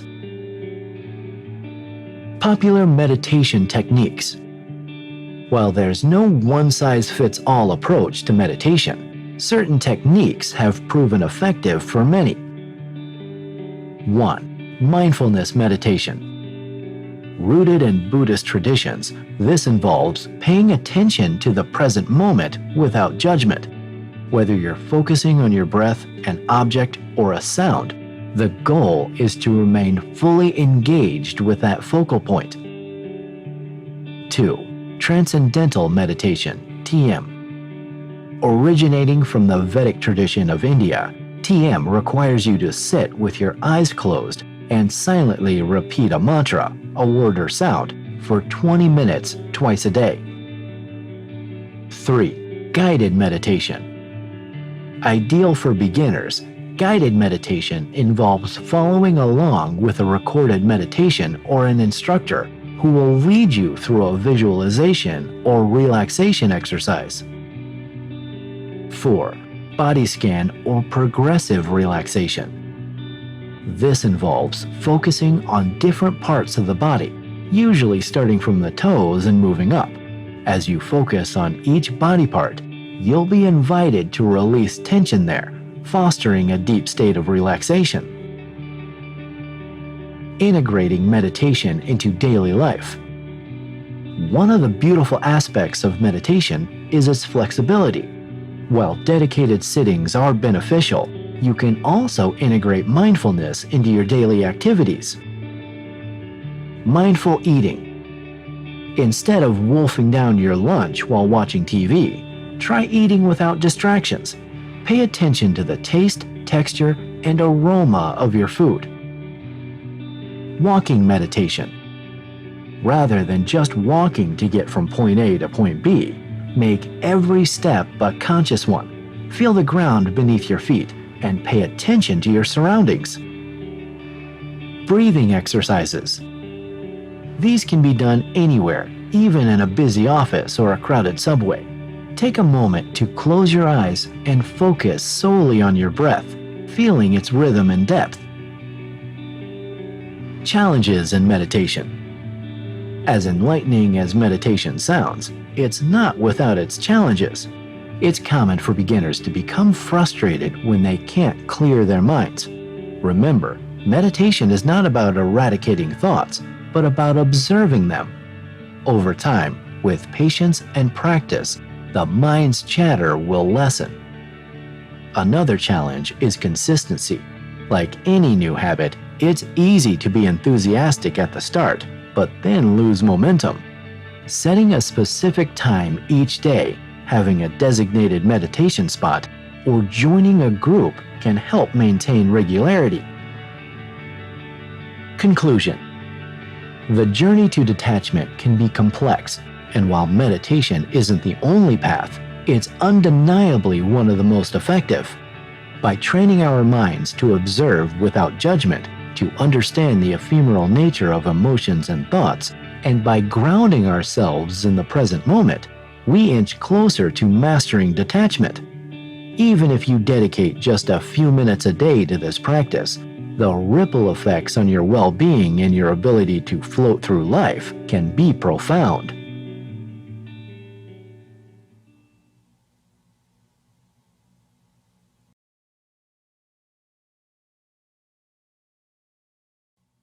Chapter 17. Journaling for Detachment. In our pursuit of mastering detachment, journaling emerges as one of the most invaluable tools. The power of journaling lies not just in its simplicity, but also in its ability to offer profound insights into our minds, emotions, and behaviors. By committing our thoughts to paper, we unveil patterns, confront our truths, and chart paths towards self-improvement. This chapter will explore the intimate relationship between journaling and detachment, offering guidance on how to harness this tool effectively. The power of written reflection. Writing, at its core, is a deeply introspective act. It demands that we converse with ourselves, delving into the recesses of our minds. This isn't always an easy task. Sometimes we confront memories and emotions we've been avoiding. But therein lies the magic. By confronting these attachments, we can begin to release them. Think of journaling as having a conversation with a friend. This friend doesn't judge, offers no unsolicited advice, and patiently listens. In this safe space, our vulnerabilities, fears, and attachments surface, allowing us to view them from a distance. It's this distance, this objective vantage point, that's pivotal for detachment. Journaling techniques for detachment. 1. Stream of consciousness writing. One of the most basic journaling techniques is simply to write without pausing or editing. It's a raw, unfiltered dump of thoughts, providing an unobstructed view into our psyche. Over time, you'll notice patterns in your writing, revealing attachments or recurring thought loops that might be holding you back. 2. Daily gratitude entries. It's easy to become attached to desires or things we lack. By journaling daily about things we're grateful for, we shift our focus from what we don't have to what we do. This fosters contentment and reduces the emotional grip of attachments. 3. Emotional tracking. At the end of each day, write about the emotions you felt. Were there triggers that made you anxious, sad, or overly excited? Recognizing emotional patterns and their triggers is the first step toward managing and eventually detaching from them. 4. Dialogue with your attachments. Write a conversation between yourself and your attachment. For instance, if you're attached to the idea of a perfect relationship, let that perfect relationship have a voice in this dialogue. Why is it there? What does it truly offer you? What does it demand in return? This dialogue technique personifies the attachment, making it easier to address and detach. 5. Visual mapping. Sometimes words might not be enough. Create mind maps or flowcharts that outline the cause and effect of your attachments. This visual representation can often offer clarity that mere words cannot. The benefits of journaling towards detachment. Journaling doesn't just spotlight our attachments, it offers a framework to work through them. Here are some transformative benefits of journaling. Self-awareness. Over time, your journal becomes a mirror, reflecting your internal world. You become more attuned to your triggers, desires, and patterns. Emotional release. Writing is cathartic. The act of expressing can liberate pent-up emotions, offering relief and tranquility. Problem solving. By writing down issues, you externalize them. This often makes problems seem smaller and more manageable. Solutions tend to emerge when we see issues laid out on paper. Affirmation and growth. Journaling can be a space for positive affirmations. By regularly affirming your desire to detach and grow, you instill these objectives deep within your subconscious. Maintain the habit. Like any tool, the journal is most effective when used regularly. Here are some tips to keep you consistent. Schedule it. Set a specific time each day for journaling. Maybe it's early in the morning or right before bed. Find a time that suits you and stick to it. Keep it personal. Your journal is for your eyes only. This ensures you write freely without the subconscious urge to censor for potential readers. Embrace imperfection. Some days your entries might be profound. On others, they might be trivial. That's okay. The act of writing is more critical than the content. Review regularly. Every few weeks, revisit old entries. You'll be surprised by the insights you gain and the growth you observe in yourself. Conclusion. Journaling for detachment isn't about crafting perfect prose. It's about understanding, processing, and evolving. As we pin down our thoughts, we unknowingly embark on a transformative journey, shedding unnecessary attachments and floating a little more freely through life. The paper becomes our confidant and guide, leading us towards the mastery of detachment.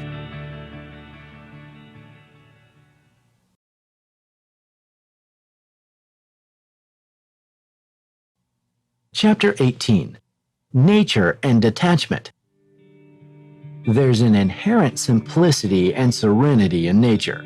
A stream flows effortlessly, undeterred by the rocks in its way. Trees shed their leaves in autumn, unburdened by the idea of loss. Birds fly freely, trusting that they will find their next meal. All these elements within the realm of the natural world remind us of an essential life lesson: the art of detachment. Have you ever walked through a forest and felt an inexplicable peace wash over you? This tranquility isn't just because of the fresh air or the aesthetic beauty around you, but it's largely due to nature's embodiment of detachment. Nature doesn't cling or resist, it simply exists, adapting and flowing with the challenges and gifts each season brings.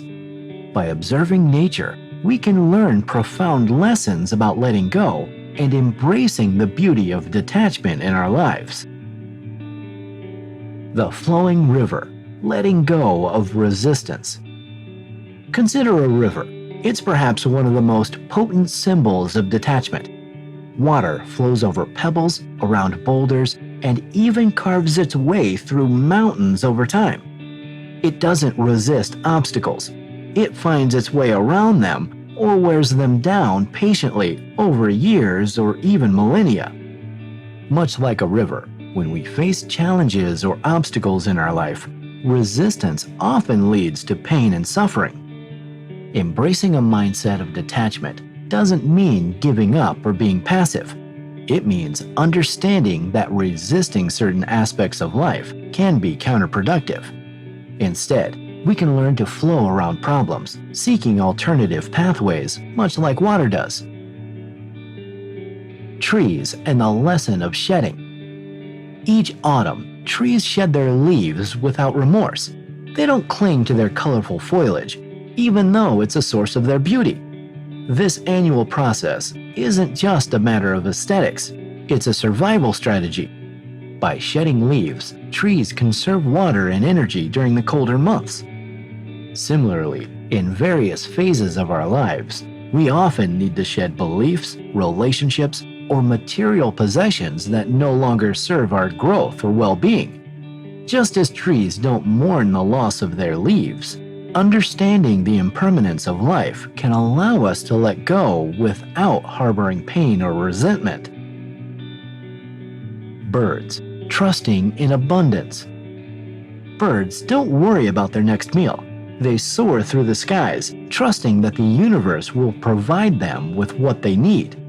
This trust is not rooted in complacency, but in an inherent understanding of the abundance of nature. In human society, our anxieties often stem from fears of scarcity, not having enough, or losing what we have. But nature teaches us that life operates on a principle of abundance. By cultivating a mindset of detachment, we can move from a perspective of scarcity to one of abundance, trusting that our essential needs will be met. Seasonal changes, the impermanence of life. Nature operates in cycles. Spring's bloom gives way to summer's warmth, which then transitions into autumn's decline and winter's rest. Nature doesn't resist these changes. It prepares and adapts. This cyclical pattern reminds us of life's impermanence. Just as seasons change, moments in our life come and go. Joy and sorrow, success and failure, birth and death. Recognizing this impermanence can help us foster detachment. When we deeply understand that everything is transient, we can better appreciate moments without desperately clinging to them. Conclusion: embracing nature's wisdom. Engaging with nature can be therapeutic, not just for our physical well-being, but also for our emotional and spiritual health. By observing the patterns and behaviors in nature, we can internalize its lessons of detachment. Whether it's the river teaching us the value of persistence without resistance, the trees showing us the importance of letting go, or the birds illustrating trust in life's abundance, nature is replete with wisdom. Incorporating nature into our daily lives, be it through walks in the park, gardening, or simply sitting outdoors, can serve as a daily reminder of these lessons. Over time, as we internalize nature's teachings, the practice of detachment becomes intuitive, allowing us to navigate life's complexities with grace, poise, and resilience. Remember, Detachment doesn't mean indifference or lack of care. It's about embracing life fully without letting it unduly tether our inner peace. And in this journey towards mastering detachment, nature stands as one of our most profound teachers.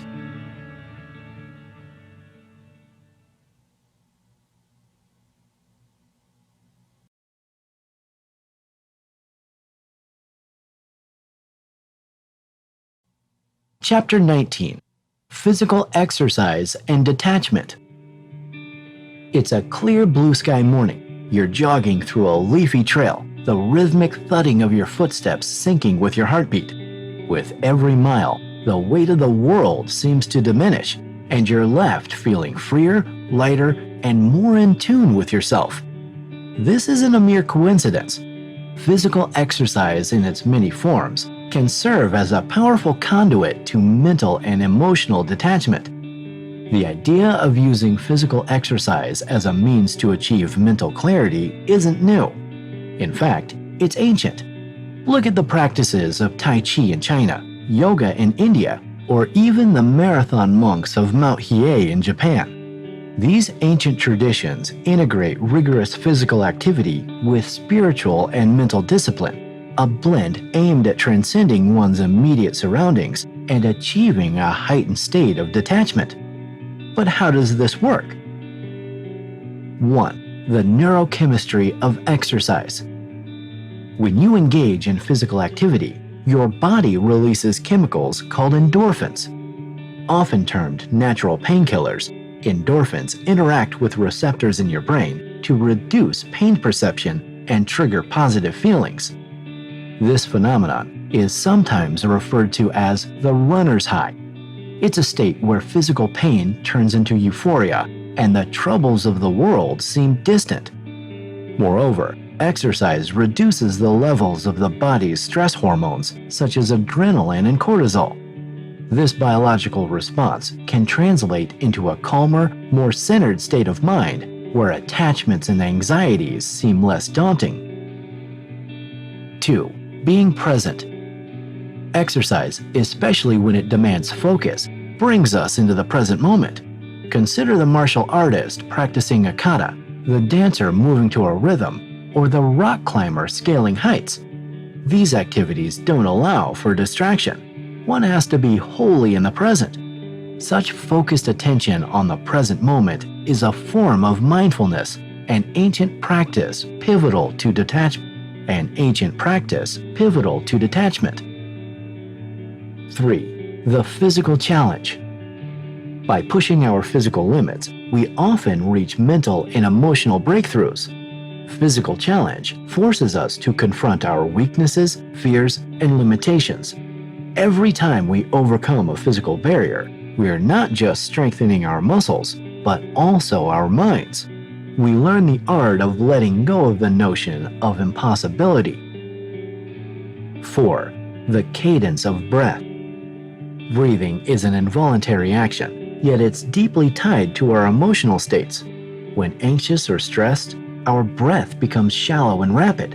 However, many exercises, especially aerobic ones, require rhythmic, deep breathing. This deliberate alteration in breathing can change our mental state, leading to detachment from immediate worries and fostering a broader perspective on life.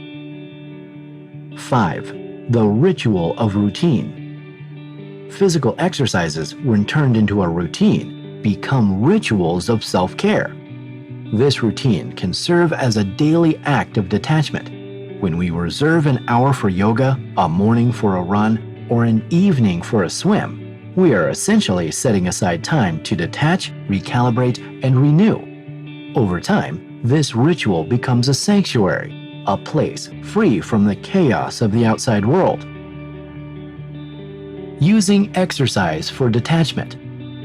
It's important to note that not every form of exercise may resonate with everyone. While some might find solace in the steady rhythm of long-distance running, others might feel more detached and centered after a fierce game of basketball or a challenging weightlifting session. The key is to find a physical activity that aligns with your individual preferences and needs. If you're starting anew, consider the following steps. Begin slowly. It's tempting to dive headfirst into a rigorous regimen, but starting slow ensures sustainability. Over time, as you build endurance and strength, you can increase the intensity and duration. Integrate mindfulness. Whichever exercise you choose, aim to integrate mindfulness. This could be as simple as paying attention to your breathing patterns, noticing the sensation in your muscles, or immersing yourself fully in the activity. Stay consistent. Consistency is crucial. More than the intensity or the type of exercise, it's the regularity that reinforces detachment.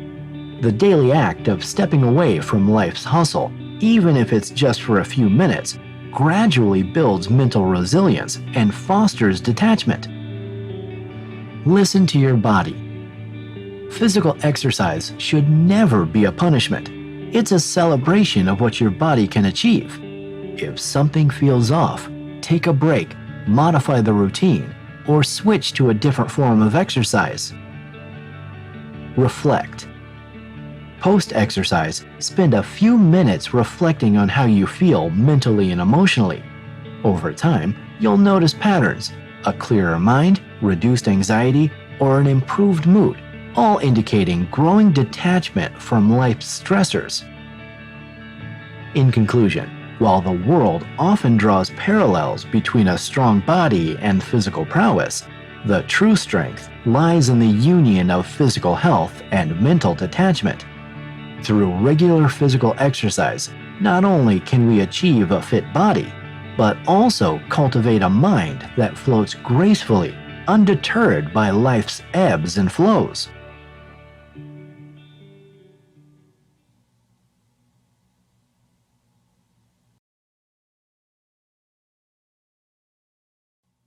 Chapter 20. Managing Loss and Grief. Grief and loss are experiences every human will face at some point in their lives. No matter how much we might wish to avoid these feelings, they are an integral part of our human experience, binding us together in an intricate tapestry of shared sorrows and memories. While detachment can be an effective tool in managing the flood of emotions that accompany these events, it's crucial to understand the balance between healthily processing these emotions and becoming overly detached. When we discuss detachment in the context of loss and grief, we aren't suggesting an emotionless, distant approach to the pain. Detachment doesn't equate to indifference. Instead, it's about experiencing these feelings without letting them consume us. It means observing the emotions as they arise, acknowledging them, and allowing them to pass without holding on to them tightly. The stages of grief. To navigate loss and grief with a sense of detachment, it's helpful to be familiar with the 5 stages of grief conceptualized by Elizabeth Kubler-Ross. 1. Denial. Initially, our defense mechanism might kick in, leading us to believe that the event hasn't occurred. 2. Anger. As the shock wears off, pain reemerges, and to deal with it, anger becomes a prevalent emotion. 3. Bargaining. This is a stage of desperate negotiation, mostly with a higher power, in the hopes of reversing or lessening the pain of the loss. 4. Depression. A profound sadness sets in as the reality of the situation starts to settle. 5. Acceptance. This doesn't mean happiness about the loss, but rather coming to terms with a new reality. It's important to understand that not everyone goes through all of these stages or in this order. Some might skip stages, while others might find themselves moving back and forth between them. Detachment in the midst of grief. Practicing detachment during times of intense emotion allows for a clearer perspective. Think of detachment as standing at the shoreline, watching the waves of grief come and go. Sometimes they're strong and knock you off balance, and other times they're calm and soothing. Regardless, you recognize them, feel them, but don't get swept away. Here are some methods to employ detachment during times of grief. 1. Mindful observation. Instead of immersing yourself entirely in the emotion, take a step back mentally. Observe how the emotion feels, where in your body you can sense it, and how it affects your thoughts. By doing this, you give yourself the space to process the grief without becoming its captive. 2. Express, don't suppress. Detachment isn't about suppression. If you feel like crying, do so. If you want to scream into a pillow, that's okay too. Letting out these emotions can be therapeutic. 3. Seek support. Talking with others, especially those who might be going through a similar experience, can offer solace. By sharing, you can gain perspective and also find comfort in the communal experience of grief. 4. Rituals and remembering. Create rituals to honor the person or thing you've lost. This can be as simple as lighting a candle every evening, playing a specific song, or even writing letters. Rituals provide a structured way to process emotions. Overattachment, a word of caution. While detachment can be a helpful tool, there's a danger in becoming too detached, especially when processing grief. If you find yourself completely disconnected, refusing to think or talk about the loss, or not feeling anything at all, it might be a sign of overdetachment or avoidance. Grieving is natural and necessary, and while detachment can help manage the intensity, it shouldn't be a tool for complete emotional avoidance. Grief, despite its pain, has a way of teaching profound lessons about love, life, and the human experience. The pain of loss underscores the value and impermanence of our experiences, relationships, and material possessions. It reminds us of the cyclical nature of life, where endings often lead to new beginnings. In conclusion, navigating grief with detachment doesn't mean bypassing the pain, but rather approaching it with a sense of groundedness and clarity.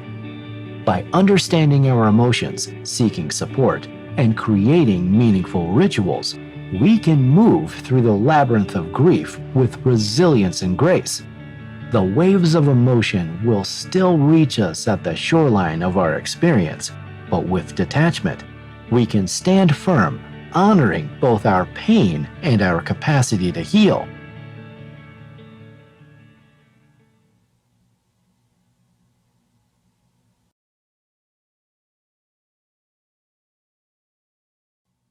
Chapter 21: Detachment and Work. In our professional lives, few things can be as emotionally taxing as our relationship with our work.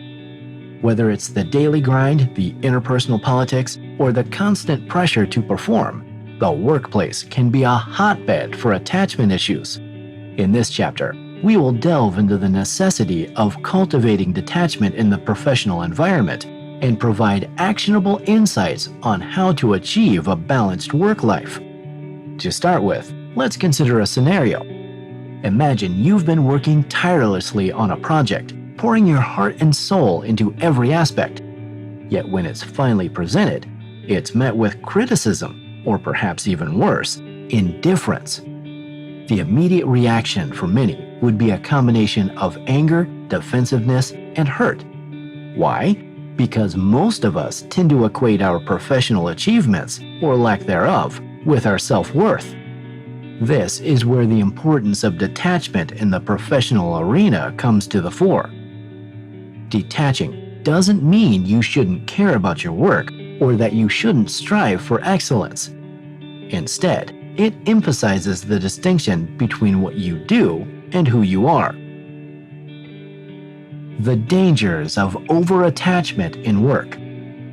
Overattachment to work can manifest in many ways. 1. Burnout. Constantly pushing oneself without breaks, driven by the fear of not being enough or doing enough, can lead to burnout. It's a state of physical, emotional, and mental exhaustion, coupled with doubts about one's competence in the workplace. 2. Lack of perspective. Being too attached can narrow our focus, making us miss the bigger picture. We may become too engrossed in minor details, impeding innovative thinking. 3. Compromised relationships. Overattachment can strain professional relationships. If we tie our self-worth to our projects, we might become overly defensive or critical. Achieving detachment in the workplace. To nurture detachment while maintaining efficiency and passion for one's job, consider the following strategies. 1. Distinguish self from role. Understand that you are not solely defined by your job title or the tasks you perform. You possess a multifaceted identity, of which your profession is only a part. 2. Set clear boundaries. Don't allow work to seep into every aspect of your life. Have clear work hours, take breaks, and ensure you allocate time for non-work related activities. Remember, all work and no play not only makes Jack a dull boy, but an overly attached one too. 3. Cultivate a growth mindset. Rather than seeing challenges, criticisms, or failures as threats, view them as opportunities to learn and grow. This shift in perspective can make it easier to accept feedback without feeling personally attacked. 4. Practice mindfulness. Regular mindfulness and meditation exercises can help you remain centered and avoid getting swayed by every twist and turn in your professional journey. It instills a sense of calm, allowing you to approach tasks with a clear mind. 5. Celebrate achievements, but don't dwell. Take time to celebrate your achievements, big or small. However, don't rest on your laurels. Celebrate, reflect, learn, and move on to the next task with a fresh perspective. 6. Seek feedback actively. By actively seeking feedback, you're not only showing initiative, but also preparing your mind to accept critiques with grace. It's an active step in separating personal emotions from professional growth. Real-life scenario, a lesson in detachment. Consider the story of Alex, a dedicated software engineer. Alex was particularly passionate about a project he had initiated. He invested months into it, often working late nights. However, when the project was presented to stakeholders, they decided to go in a different direction. Devastated, Alex took a few days off. Upon reflection, he realized that his deep attachment to the project had blinded him to potential flaws and alternative perspectives. He had equated the project's success with his self-worth. Determined to change, Alex started practicing some of the detachment techniques mentioned above. Over time, he not only became more receptive to feedback, but also began enjoying a healthier work-life balance. His passion for work remained, but the anxieties associated with attachment faded. In conclusion, the world of work is ever-evolving, and our roles in this landscape are bound to change. The projects we handle, the roles we undertake, even the companies we work for will shift. It's imperative to remember that while our work is a reflection of our abilities, it isn't an outright reflection of our worth. Mastering detachment in the workplace allows us to approach our roles with enthusiasm and dedication, without letting the inevitable highs and lows determine our emotional well-being. It's the secret to a fulfilling, balanced professional life.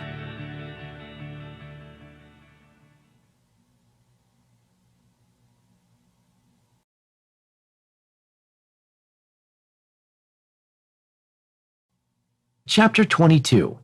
Celebrating Small Detachments. In the pursuit of mastering detachment, it's easy to get lost in the vastness of the journey and become overwhelmed by the large milestones. We often focus on the big moments, letting go of a deeply rooted trauma, breaking away from a toxic relationship, or detaching from a significant material possession. These are undoubtedly crucial, but sometimes we neglect the power of celebrating small detachments. So what exactly is a small detachment? Think of those fleeting thoughts of self-doubt you conquer, the brief pangs of jealousy you overcome, or the short-lived desire for an unnecessary purchase you bypass. These seemingly minor triumphs play a significant role in shaping our character and bolstering our capacity to detach. The importance of recognizing small victories.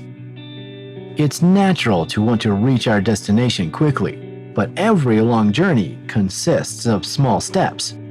By overlooking the small detachments, we risk discounting the day-to-day efforts that pave the way for bigger achievements.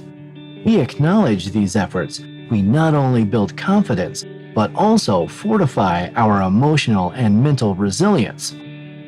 Imagine trying to lose a significant amount of weight. If you focus solely on the end goal, the journey might feel never-ending and insurmountable. But by celebrating every pound lost, every healthier meal choice, and every exercise session, the process becomes more manageable and motivating. Similarly, the journey of detachment is incremental. Small victories act as reminders that we are on the right track. They become proof that we are capable of achieving the seemingly impossible. Examples of small detachments. 1. Resisting impulse purchases. Walking past a store, you see a beautiful pair of shoes on display. You feel the urge to buy them, but then ask yourself if you genuinely need them. Upon reflection, you decide against the purchase, recognizing that the satisfaction would be temporary. This small act of resisting consumeristic impulses is a victory. 2. Avoiding gossip. Your group of friends begins discussing someone in a negative light. You feel the pull to join in, but decide to either change the topic or remain silent. This conscious choice to not engage in potential harmful talk is a moment of detachment worth celebrating. 3. Choosing not to react. Someone makes a casual remark that you find slightly offensive. Instead of reacting defensively, you pause, breathe, and choose to let it go, understanding that everyone has off days. This decision to not let external comments dictate your internal peace is a valuable step towards mastering detachment. Ways to celebrate small detachments. 1. Maintain a detachment journal. Dedicate a few minutes each day to write about your small victories. Over time, flipping through this journal will offer a tangible record of your progress. 2. Share with a supportive friend or group. Talking about your achievements, however minor they may seem, can provide validation. Sharing with others also creates a community of encouragement. 3. Treat yourself. While the aim is detachment, it's okay to reward yourself occasionally. Did you successfully avoid unnecessary online purchases for a month? Perhaps use a fraction of the money saved on a treat, like a book or a spa day. 4. Visual reminders. Use sticky notes, digital wallpapers, or even small tokens to serve as reminders of your successes. Every time you overcome an unnecessary attachment, add one to your collection. 5. Mindfulness and reflection. Dedicate some time each week to meditate on your progress. Acknowledge your efforts and set intentions for the forthcoming days. Conclusion. Detachment isn't just about the monumental moments of letting go. It's equally about the tiny daily decisions where we choose peace and clarity over chaos and clutter. By celebrating these small detachments, we reinforce the behavior, making it easier to replicate and building a foundation for more significant achievements. It's the small bricks that build the mansion. Similarly, it's the daily acts of detachment that shape a life of tranquility and purpose. As you continue on this journey, remember to pause, recognize, and celebrate every single step forward, no matter how minor it may seem. Each small detachment is a testament to your evolving strength and a beacon guiding you towards a life of serene fulfillment.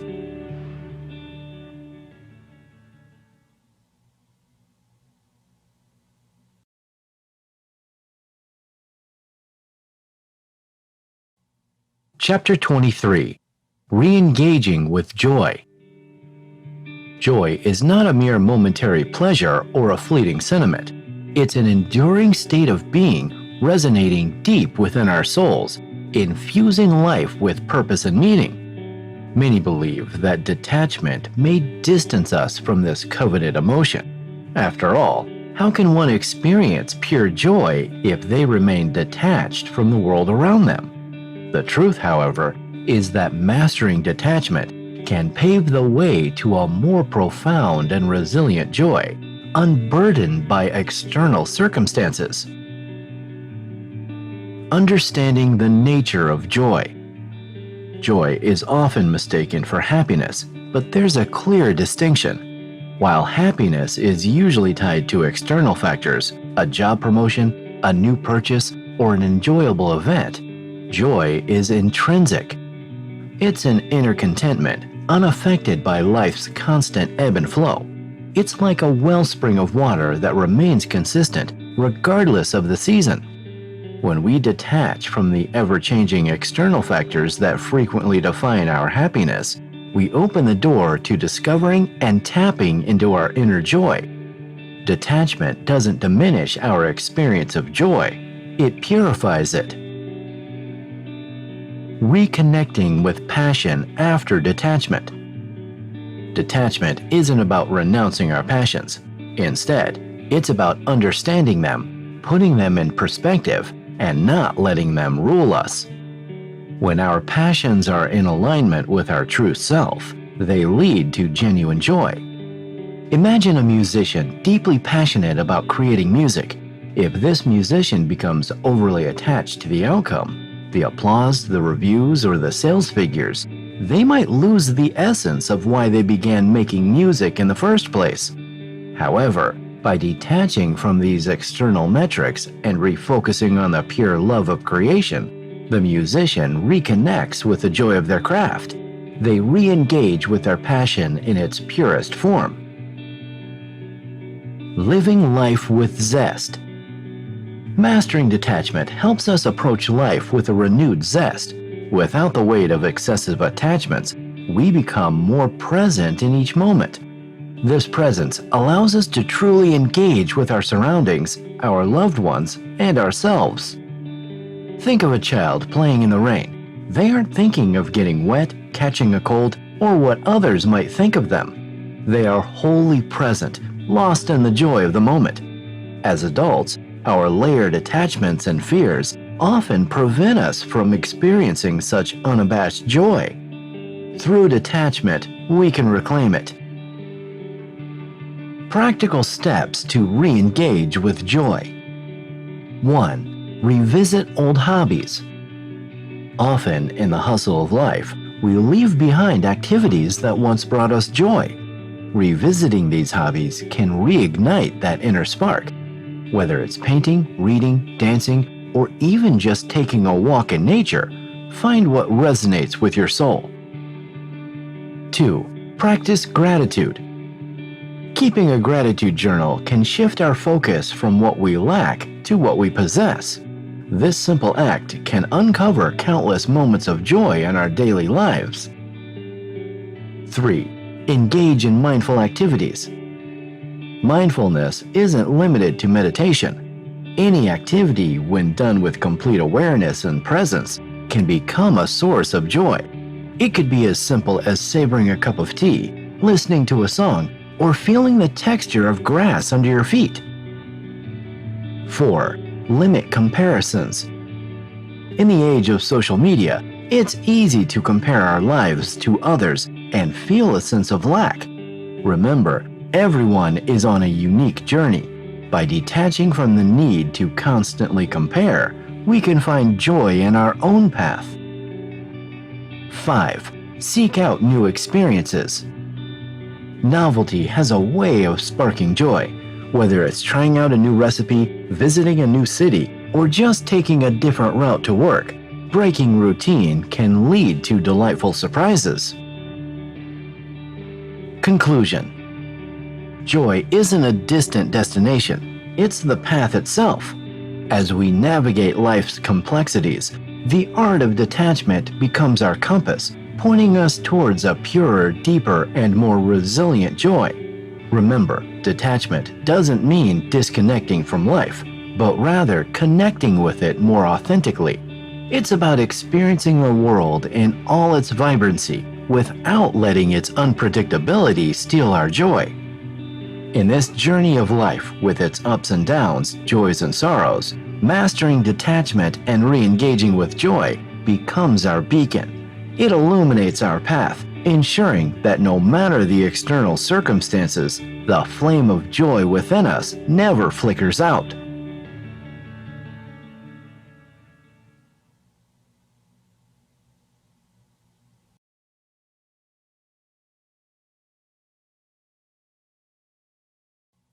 Chapter 24. Detachment from Self-Criticism.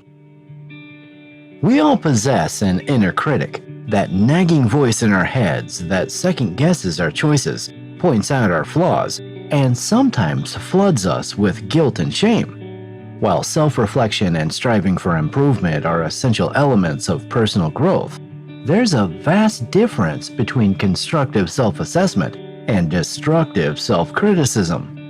In this chapter, we'll delve into the art of detaching from this internal critic, allowing us to float freely through life with a heightened sense of self-compassion. Understanding the inner critic. Before we learn to detach, we must first understand the nature of our inner critic. Where does it stem from? For many, this critical voice has roots in childhood, often molded by teachers, parents, or other influential figures.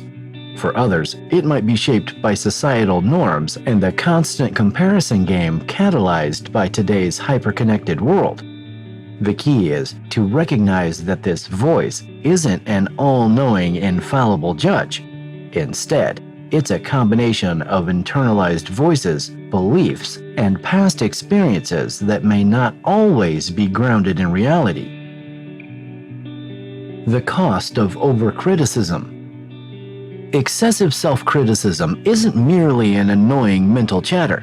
It has tangible effects on our well-being. Continual negative self-talk can result in lower self-esteem and confidence, anxiety and depression, a fear of taking risks, reduced creativity and problem-solving skills, and strained relationships, as how we view ourselves often dictates how we relate to others.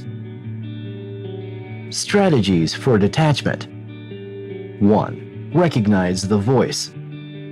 The first step in mastering detachment is recognizing when your inner critic is speaking. Is it during moments of vulnerability, when facing new challenges?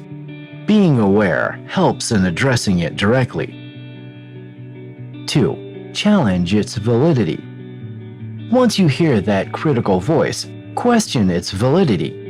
Is what it's saying genuinely true? By scrutinizing these thoughts, you'll often find they're exaggerated or entirely baseless. 3. Reframe negative thoughts. Instead of thinking, "I'm terrible at this," consider saying, "I'm still learning, and that's okay." This shift in perspective can be profoundly empowering. 4. Use the third-person perspective. This technique involves imagining a friend is in your situation and thinking about what advice or comfort you'd offer them. Often, we are far kinder to others than we are to ourselves. 5. Practice mindfulness and meditation. These tools can be especially helpful in observing your thoughts without judgment. With time, you'll notice the rise and fall of self-critical thoughts and learn not to engage with them. 6. Affirmations. These are positive statements that can help counter the negative scripts of the inner critic. Repeating phrases like, "I am enough," or "I am worthy of love and success," can gradually rewire our thought patterns. Cultivating self-compassion. Detaching from self-criticism doesn't mean we ignore our faults. Instead, it's about approaching ourselves with the same kindness and understanding we'd offer a dear friend. Kristen Neff, a pioneer in self-compassion research, suggests 3 core components of self-compassion. 1. Self-kindness. This involves being gentle and understanding with ourselves rather than harshly critical. 2. Common humanity. Recognizing that imperfection is a shared human experience and can help normalize our feelings. Everyone has flaws and makes mistakes. 3. Mindfulness. This is the balanced approach to emotions. It means being open to and aware of our feelings, but not overly attached or swept away by them. By cultivating self-compassion, we offer ourselves a buffer against the harmful effects of self-criticism. We begin to understand that our worth isn't tied to perfection, but lies in our shared human experience of imperfection. In conclusion, as we continue our journey towards mastering detachment, it's crucial to remember that the goal isn't to mute our inner voice entirely. This voice can offer guidance, remind us of our values, and even motivate change. The key lies in distinguishing between constructive feedback and baseless criticism. By detaching from this unfounded self-criticism and fostering self-compassion, we pave the way for a life filled with increased confidence, serenity, and a profound sense of self-worth.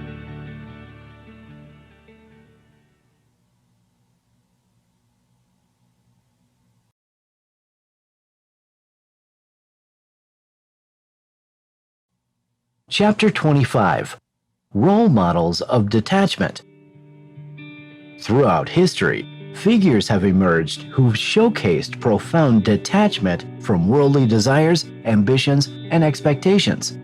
These individuals have come from diverse backgrounds, cultures, and fields of work, yet they all shared a unique ability to navigate life with a serene dispassion that often led to inner peace and sometimes transformative societal change.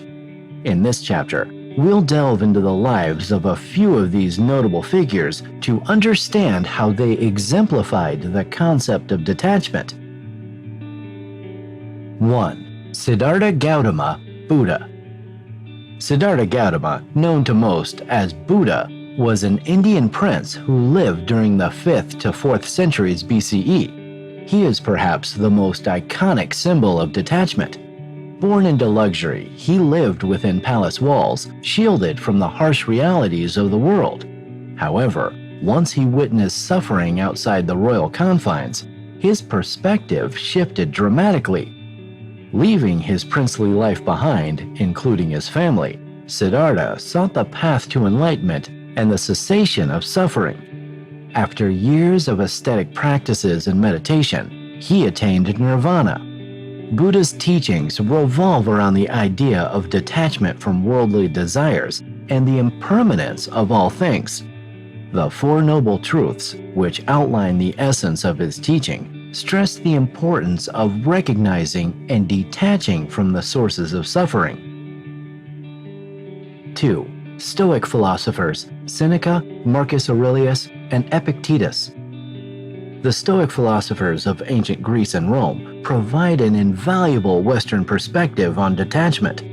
Stoicism teaches that we cannot control external events, only our reactions to them. This philosophy emphasizes personal virtue and wisdom as the path to true happiness. Seneca, a Roman statesman, emphasize the transient nature of life and the importance of living in accordance with nature.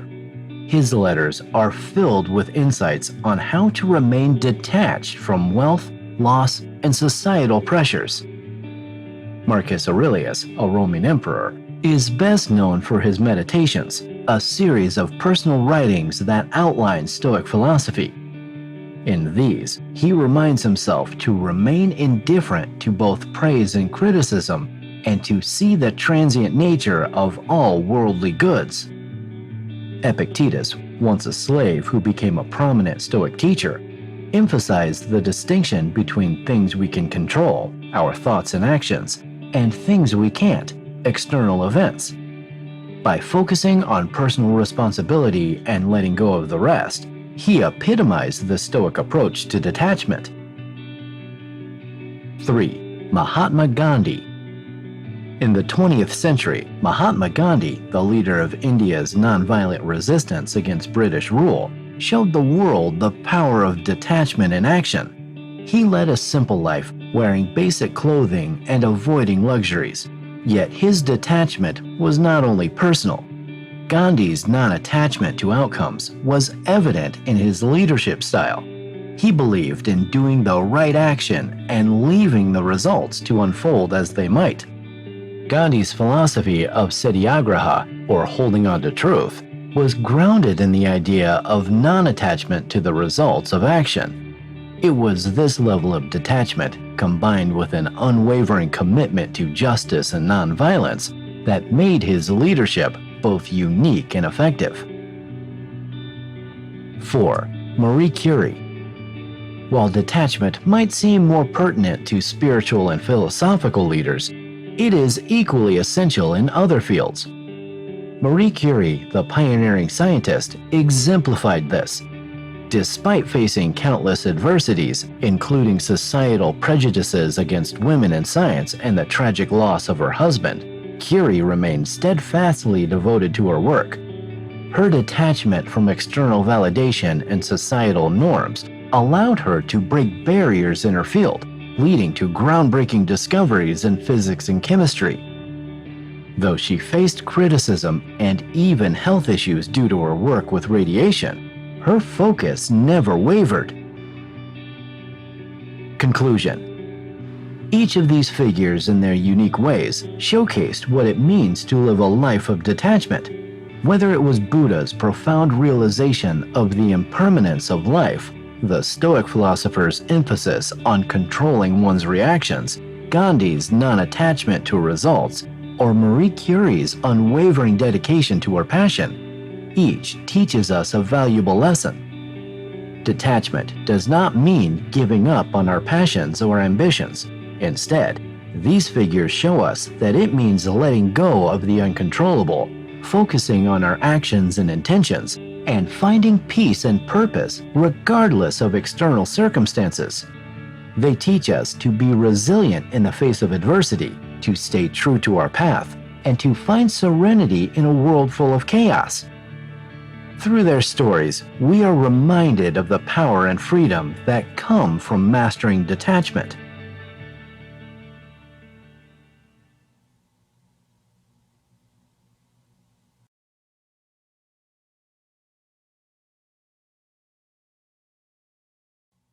Chapter 26. The Social Aspects of Detachment. In our contemporary society, where every like, retweet, and follow on social media feels like a validation of one's worth, detachment can seem almost heretical. Social platforms have molded our minds into seeking instantaneous gratification, becoming virtual arenas where the loudest and most frequent posters gather the most attention. Yet amid this whirlwind of notifications, true detachment can be a profound asset, offering a respite from the ceaseless noise and societal pressures. The first step in understanding the social aspects of detachment is to recognize the profound impact of societal expectations.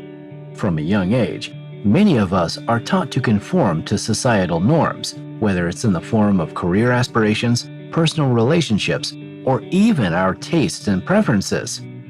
The weight of these expectations can feel suffocating, particularly when they clash with one's true self. Here, detachment serves as a tool to help individuals separate their intrinsic values from the external pressures of society, allowing them to craft their own narratives. However, let's clarify one thing. Detaching from societal pressures does not mean shrinking responsibilities or abandoning one's role in the community. Rather, it's about cultivating the ability to observe societal norms and expectations without feeling compelled to unquestioningly adhere to them. This perspective is invaluable as it empowers individuals to make informed decisions about which societal norms genuinely resonate with their values and which ones they can gracefully sidestep. Take, for instance, the pervasive belief in many cultures that success is defined by material wealth or specific career milestones. This belief is so ingrained that many pursue these markers of success at the expense of their mental well-being, personal passions, and relationships. By practicing detachment, one can step back and ask, is this form of success what I truly desire? Or am I simply chasing it because society expects it of me? Such introspection can lead to more authentic life choices, which can bring greater contentment and peace. Social media adds another layer to the maze of societal pressures. The curated images and stories on platforms like Instagram or Facebook can create a distorted reality where everyone else seems to be leading picture-perfect lives. The pressure to conform to this idealized version of life can be immense. Detaching from the need to constantly compare oneself to others on these platforms can be liberating. It can lead to a more genuine appreciation of one's journey, with all its ups and downs, without the constant anxiety of measuring up to a fabricated standard. Friendships and relationships also come under the lens when discussing the social aspects of detachment. Society often dictates certain norms for relationships. For instance, the belief that one must have a large group of friends to be socially successful, or that romantic relationships must follow a set timeline. Detachment allows individuals to evaluate the quality of their relationships without the cloud of societal expectations. It helps in understanding that it's okay to have a few close friends rather than a large group of acquaintances, or that it's perfectly acceptable to be single if one hasn't found a compatible partner. One significant challenge in practicing social detachment is the fear of being perceived as aloof or indifferent. Detaching from societal norms might lead to questions or criticisms from peers and loved ones. It's essential to remember that detachment is not about indifference, but about discernment. It's about choosing to engage with societal norms that align with one's values and stepping away from those that don't. Moreover, it's vital to communicate. Letting loved ones know that choosing a path different from societal expectations is a decision made after thoughtful reflection can lead to understanding and support. Those who truly care will respect the choices made, even if they don't always understand them. In conclusion, detachment in the social context is not about isolation or disengagement. Instead, it's a powerful tool that allows individuals to navigate the vast sea of societal expectations with clarity and purpose. It encourages us to craft our life stories not based on what society dictates, but on what resonates with our inner selves. And in this authentic narrative, we find true freedom and fulfillment.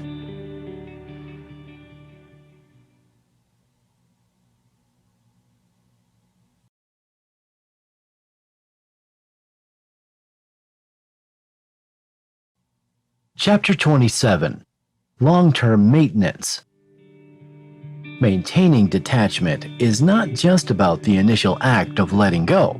Instead, it's a continuous journey, a cultivated habit that demands attention and care. Like keeping a ship afloat, the practice requires regular checks and adjustments to remain steady amidst life's unpredictable waters. This chapter delves into the strategies for long-term maintenance of detachment and offers guidance on how to prevent the sneaky encroachments of overattachment. Consistency is key. First and foremost, it's crucial to understand that the practice of detachment is not a one-off event. Just as a musician practices scales or an athlete runs drills, mastering detachment requires repetition and dedication. The journey is filled with ebbing and flowing, advancing and retreating. It's about finding a rhythm that you can sustain over time. To cultivate this consistency, 1. Establish a routine. Whether it's a daily meditation session, weekly journaling, or monthly retreats into nature, find a rhythm that resonates with your life and stick to it. Routines create structure, anchoring your practice in regularity. 2. Practice mindfulness. Being present is fundamental. By honoring your ability to remain in the present moment, you naturally reduce the pull of past regrets and future anxieties. Consider setting aside a few minutes each day to simply breathe and observe your surroundings. The importance of reflection. With time, it's easy to lose sight of why we began this journey of detachment in the first place. Reflection is an essential tool to remind us of our purpose and recalibrate our paths. Revisit your intentions. Periodically remind yourself why you chose the path of detachment. Perhaps it was to achieve emotional freedom, strengthen relationships, or navigate life's challenges with grace. Whatever your reason, revisiting it can reignite your dedication. Journaling your progress. By keeping a record of your journey, you can observe patterns, recognize triggers that induce attachment, and celebrate victories, no matter how small. Engage in continuous learning. Maintaining detachment is easier when we remain open to learning and growth.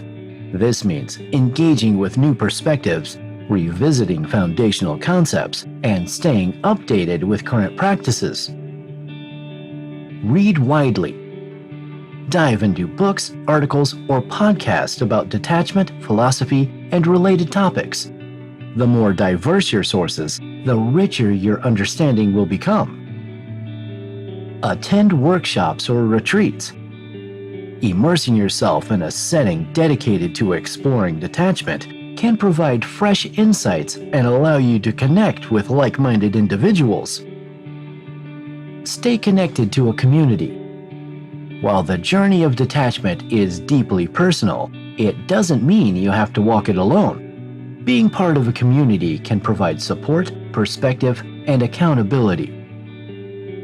Join groups or clubs.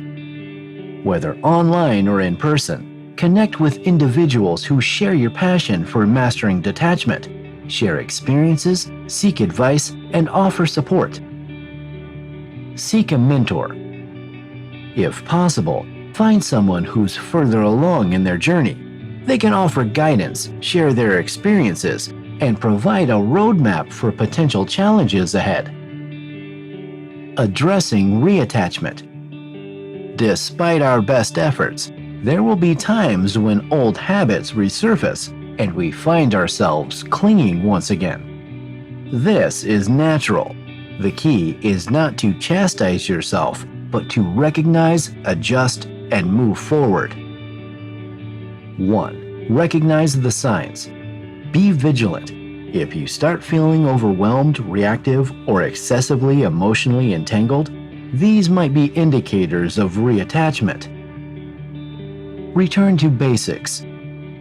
Sometimes revisiting the foundational practices can provide the reset you need. Engage in deep breathing, meditation, or other practices that helped you in the early stages. 3. Seek support. Talk to someone, whether it's a mentor, friend, or professional. Sometimes verbalizing your feelings can provide clarity and relief. Conclusion.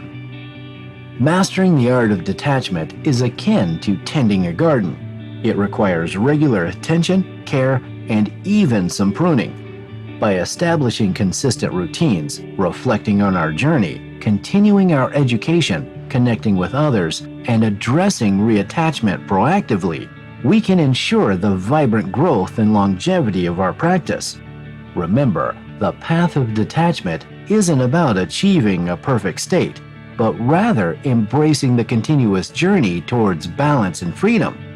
Each day presents a new opportunity to float a little more freely through life.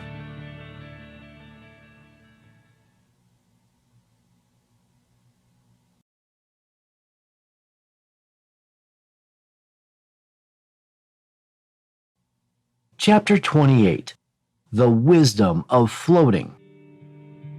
Life is often compared to a river.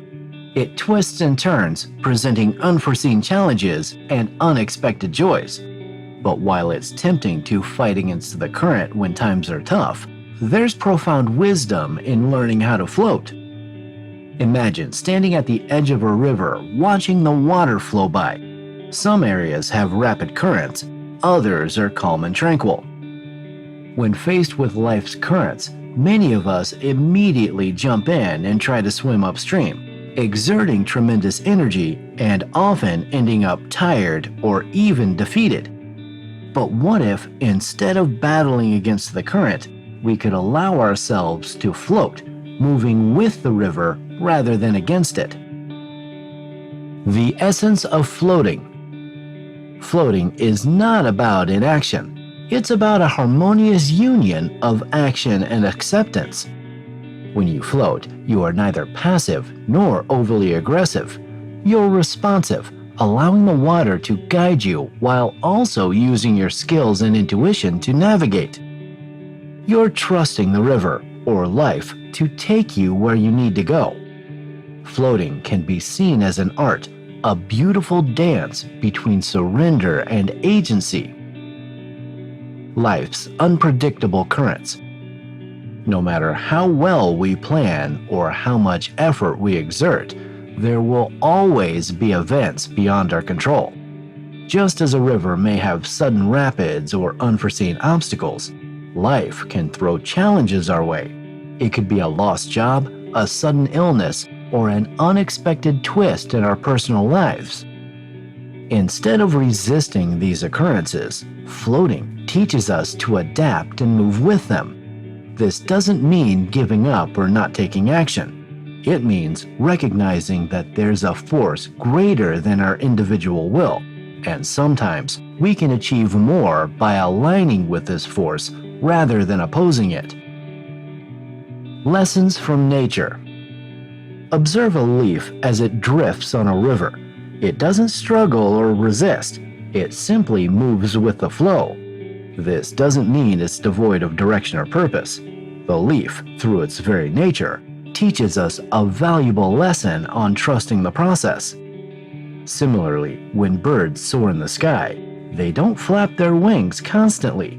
They know when to flap and when to glide, using air currents to their advantage.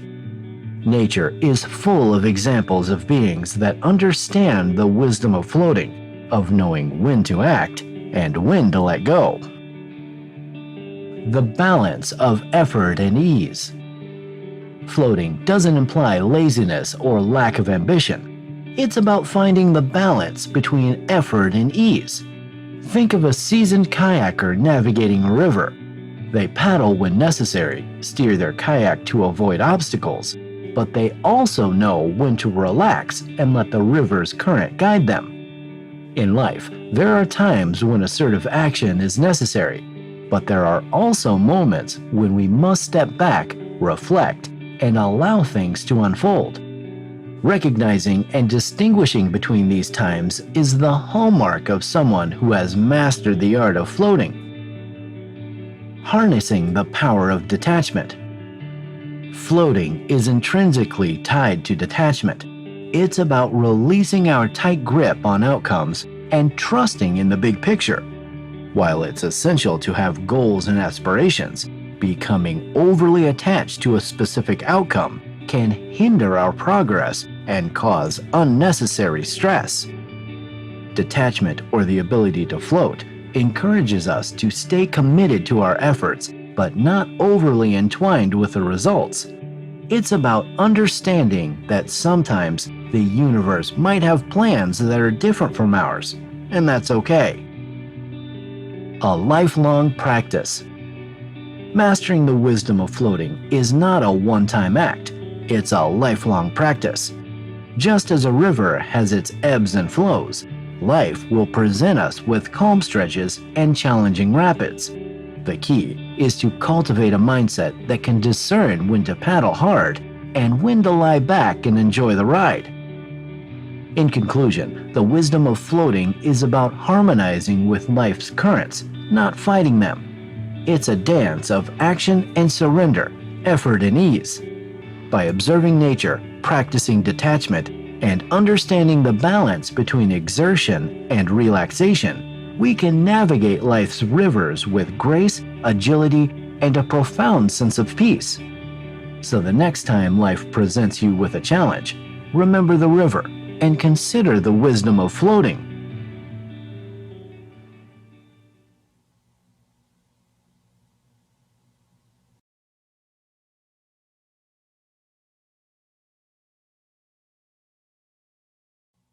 Chapter 29: Challenges and Critics. The path to mastering detachment is one that is lined with its fair share of obstacles. Every philosophy, no matter how profound or beneficial, meets resistance. For detachment, the criticism often comes from misunderstanding, fear of apathy, and the challenge of deviating from the cultural norm. This chapter will delve into the most common challenges and criticisms faced by those seeking to cultivate detachment, as well as ways to navigate and address them. 1. Misunderstanding of detachment. One of the primary criticisms of detachment is rooted in misunderstanding. Many view it as synonymous with indifference or neglect. How can you care about something if you're detached from it is a frequent query. The distinction is subtle yet vital. Detachment does not mean a lack of care or passion. Instead, it's about not being overly emotionally entangled in outcomes, allowing oneself the freedom to approach situations with a clearer, more focused mindset. For instance, imagine a parent who wishes for their child to excel in school. While it's natural for them to hope for the best, being overly attached to the outcome might result in unnecessary pressure on the child, disappointment if the desired results aren't achieved, and the overlooking of other equally valuable attributes and experiences the child may possess. Detachment in this context allows the parent to care and provide support without being swayed by extreme emotional highs and lows. 2. Fear of apathy. Another major criticism is the belief that detachment will lead to apathy. The logic here is that if you're not emotionally invested in something, you won't care enough to act.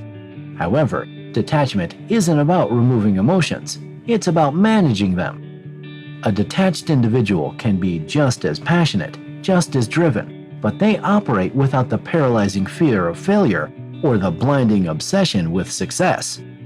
It's the difference between an athlete who plays solely for the win and one who plays for the love of the game. While both aim to succeed, the latter can find joy and satisfaction regardless of the outcome.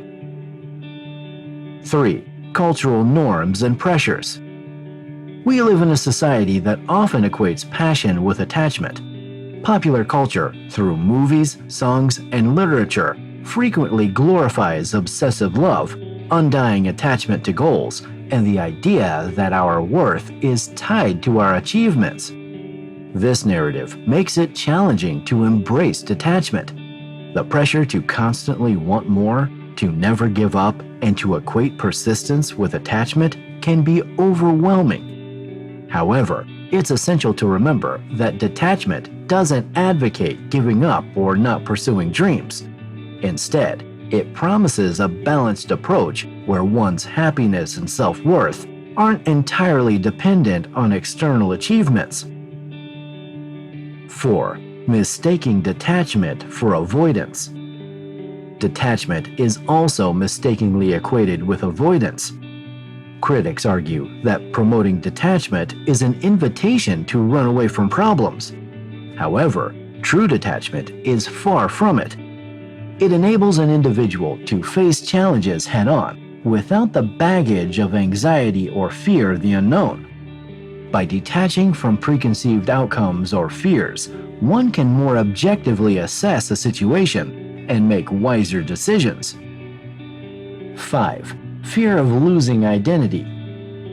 In a world where people often identify themselves by their jobs, relationships, or achievements, detaching from these can be frightening. The question arises, who am I without these identifiers?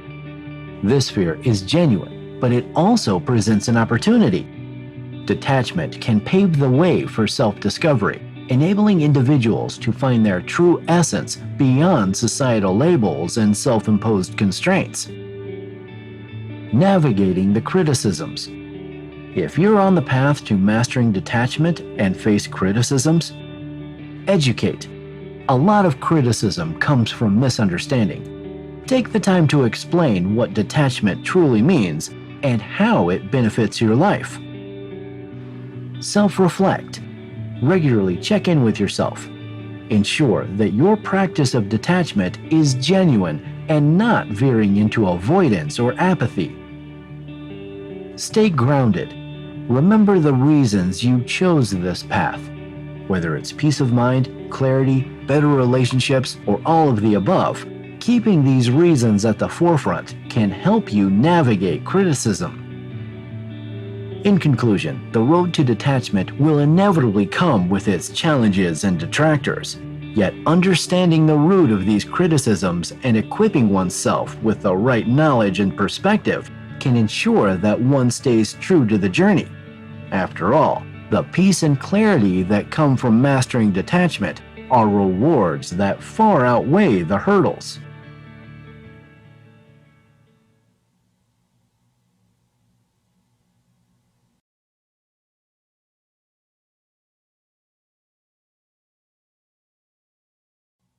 Chapter 30.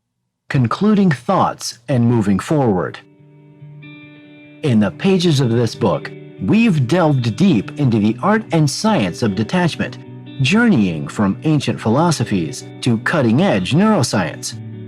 Detachment, as we've come to understand, isn't about distancing oneself from the world, but instead, relating to life's ebbs and flows with grace, balance, and wisdom. As we wrap up, let's pause to reflect on the essential points we've explored and consider the path ahead. Our lives are a rich tapestry of experiences, emotions, relationships, and ambitions. While these components add depth and color, they also carry the potential for overattachment, a state where we cling so tightly that our well-being becomes intricately tied to specific outcomes or things. Overattachment can choke our serenity, disrupt our happiness, and taint our decision-making. This is where the mastery of detachment shines. Detachment does not advocate for indifference or passivity. Instead, it offers a grounded perspective wherein we remain engaged and passionate, but without the weight of unnecessary burdens. It's akin to a boat that remains anchored yet allows for enough slack in its chain to bob and weave with the waves. Remember, detachment is a journey, not a destination. As with any skill, consistent practice will lead to proficiency. It's also a personal journey. While the tools and techniques discussed in this book provide guidance, your unique experiences and insights will shape your path. Embracing the now. The heart of detachment lies in embracing the present moment. We live in a world that's obsessed with next, the next gadget, the next achievement, the next thrill. Often, our minds are anywhere but here, lost in past regrets or future anxieties. This continual forward-leaning deprives us of the richness of the now. Each moment, fleeting and irreplaceable, holds immense value. When we tune into the present, we foster a deep appreciation for life as it is, rather than how we wish it to be. This is the essence of detachment, nurturing contentment irrespective of external circumstances. Facing challenges head-on. The path of detachment isn't without its hurdles. Detractors might misinterpret your newfound perspective as aloofness or a lack of ambition. There could be moments when you feel you're regressing into old patterns. Remember, it's natural to face resistance, both internally and externally, as you venture into a transformed way of living. In such times, hold firm to your understanding. Recognize that your commitment to detachment is not a rejection of society or its norms, but a conscious choice to experience life in its fullest, devoid of unnecessary burdens. Cultivating continuous growth. The principles of detachment provide a foundation. As with any foundation, it's upon you to build, innovate, and expand. Engage with other philosophical or spiritual traditions, explore mindfulness practices, delve into therapeutic approaches, or simply commit to deep introspection. The world is replete with wisdom waiting to be unlocked. As you move forward, make it a habit to periodically reassess. Are you more at peace? Do you find joy in simple moments? Are relationships more meaningful without the weight of expectations? Your answers will serve as guideposts, ensuring you remain aligned with your goals. The beauty of balance. At the heart of mastering detachment lies the art of balance. Life is a series of dualities, joy and sorrow, success and failure, connection and solitude. Detachment does not ask you to shun one for the other. It beckons you to navigate these dualities with equanimity, celebrating the highs without getting lost in them, and facing the lows without being overwhelmed. Moving forward, visualize your life as a dance where you lead and are led in turn, always in sync with the music, yet detached from any missteps. This dance, this beautiful balance, is your birthright. Embrace it. In closing, our journey through the realm of detachment serves as a testament to the profound impact this philosophy can have on our lives. By consciously choosing to let go of overattachments, we reclaim our freedom to live authentically, to love unconditionally, and to face life's many turns with grace and poise. As you step into the world with these insights, remember that you carry within you a powerful tool, a perspective that can transform challenges into opportunities, sorrows into lessons, and uncertainties into adventures. So breathe deep, let go, float effortlessly through the river of life, knowing that with the mastery of detachment, you are indeed unstoppable.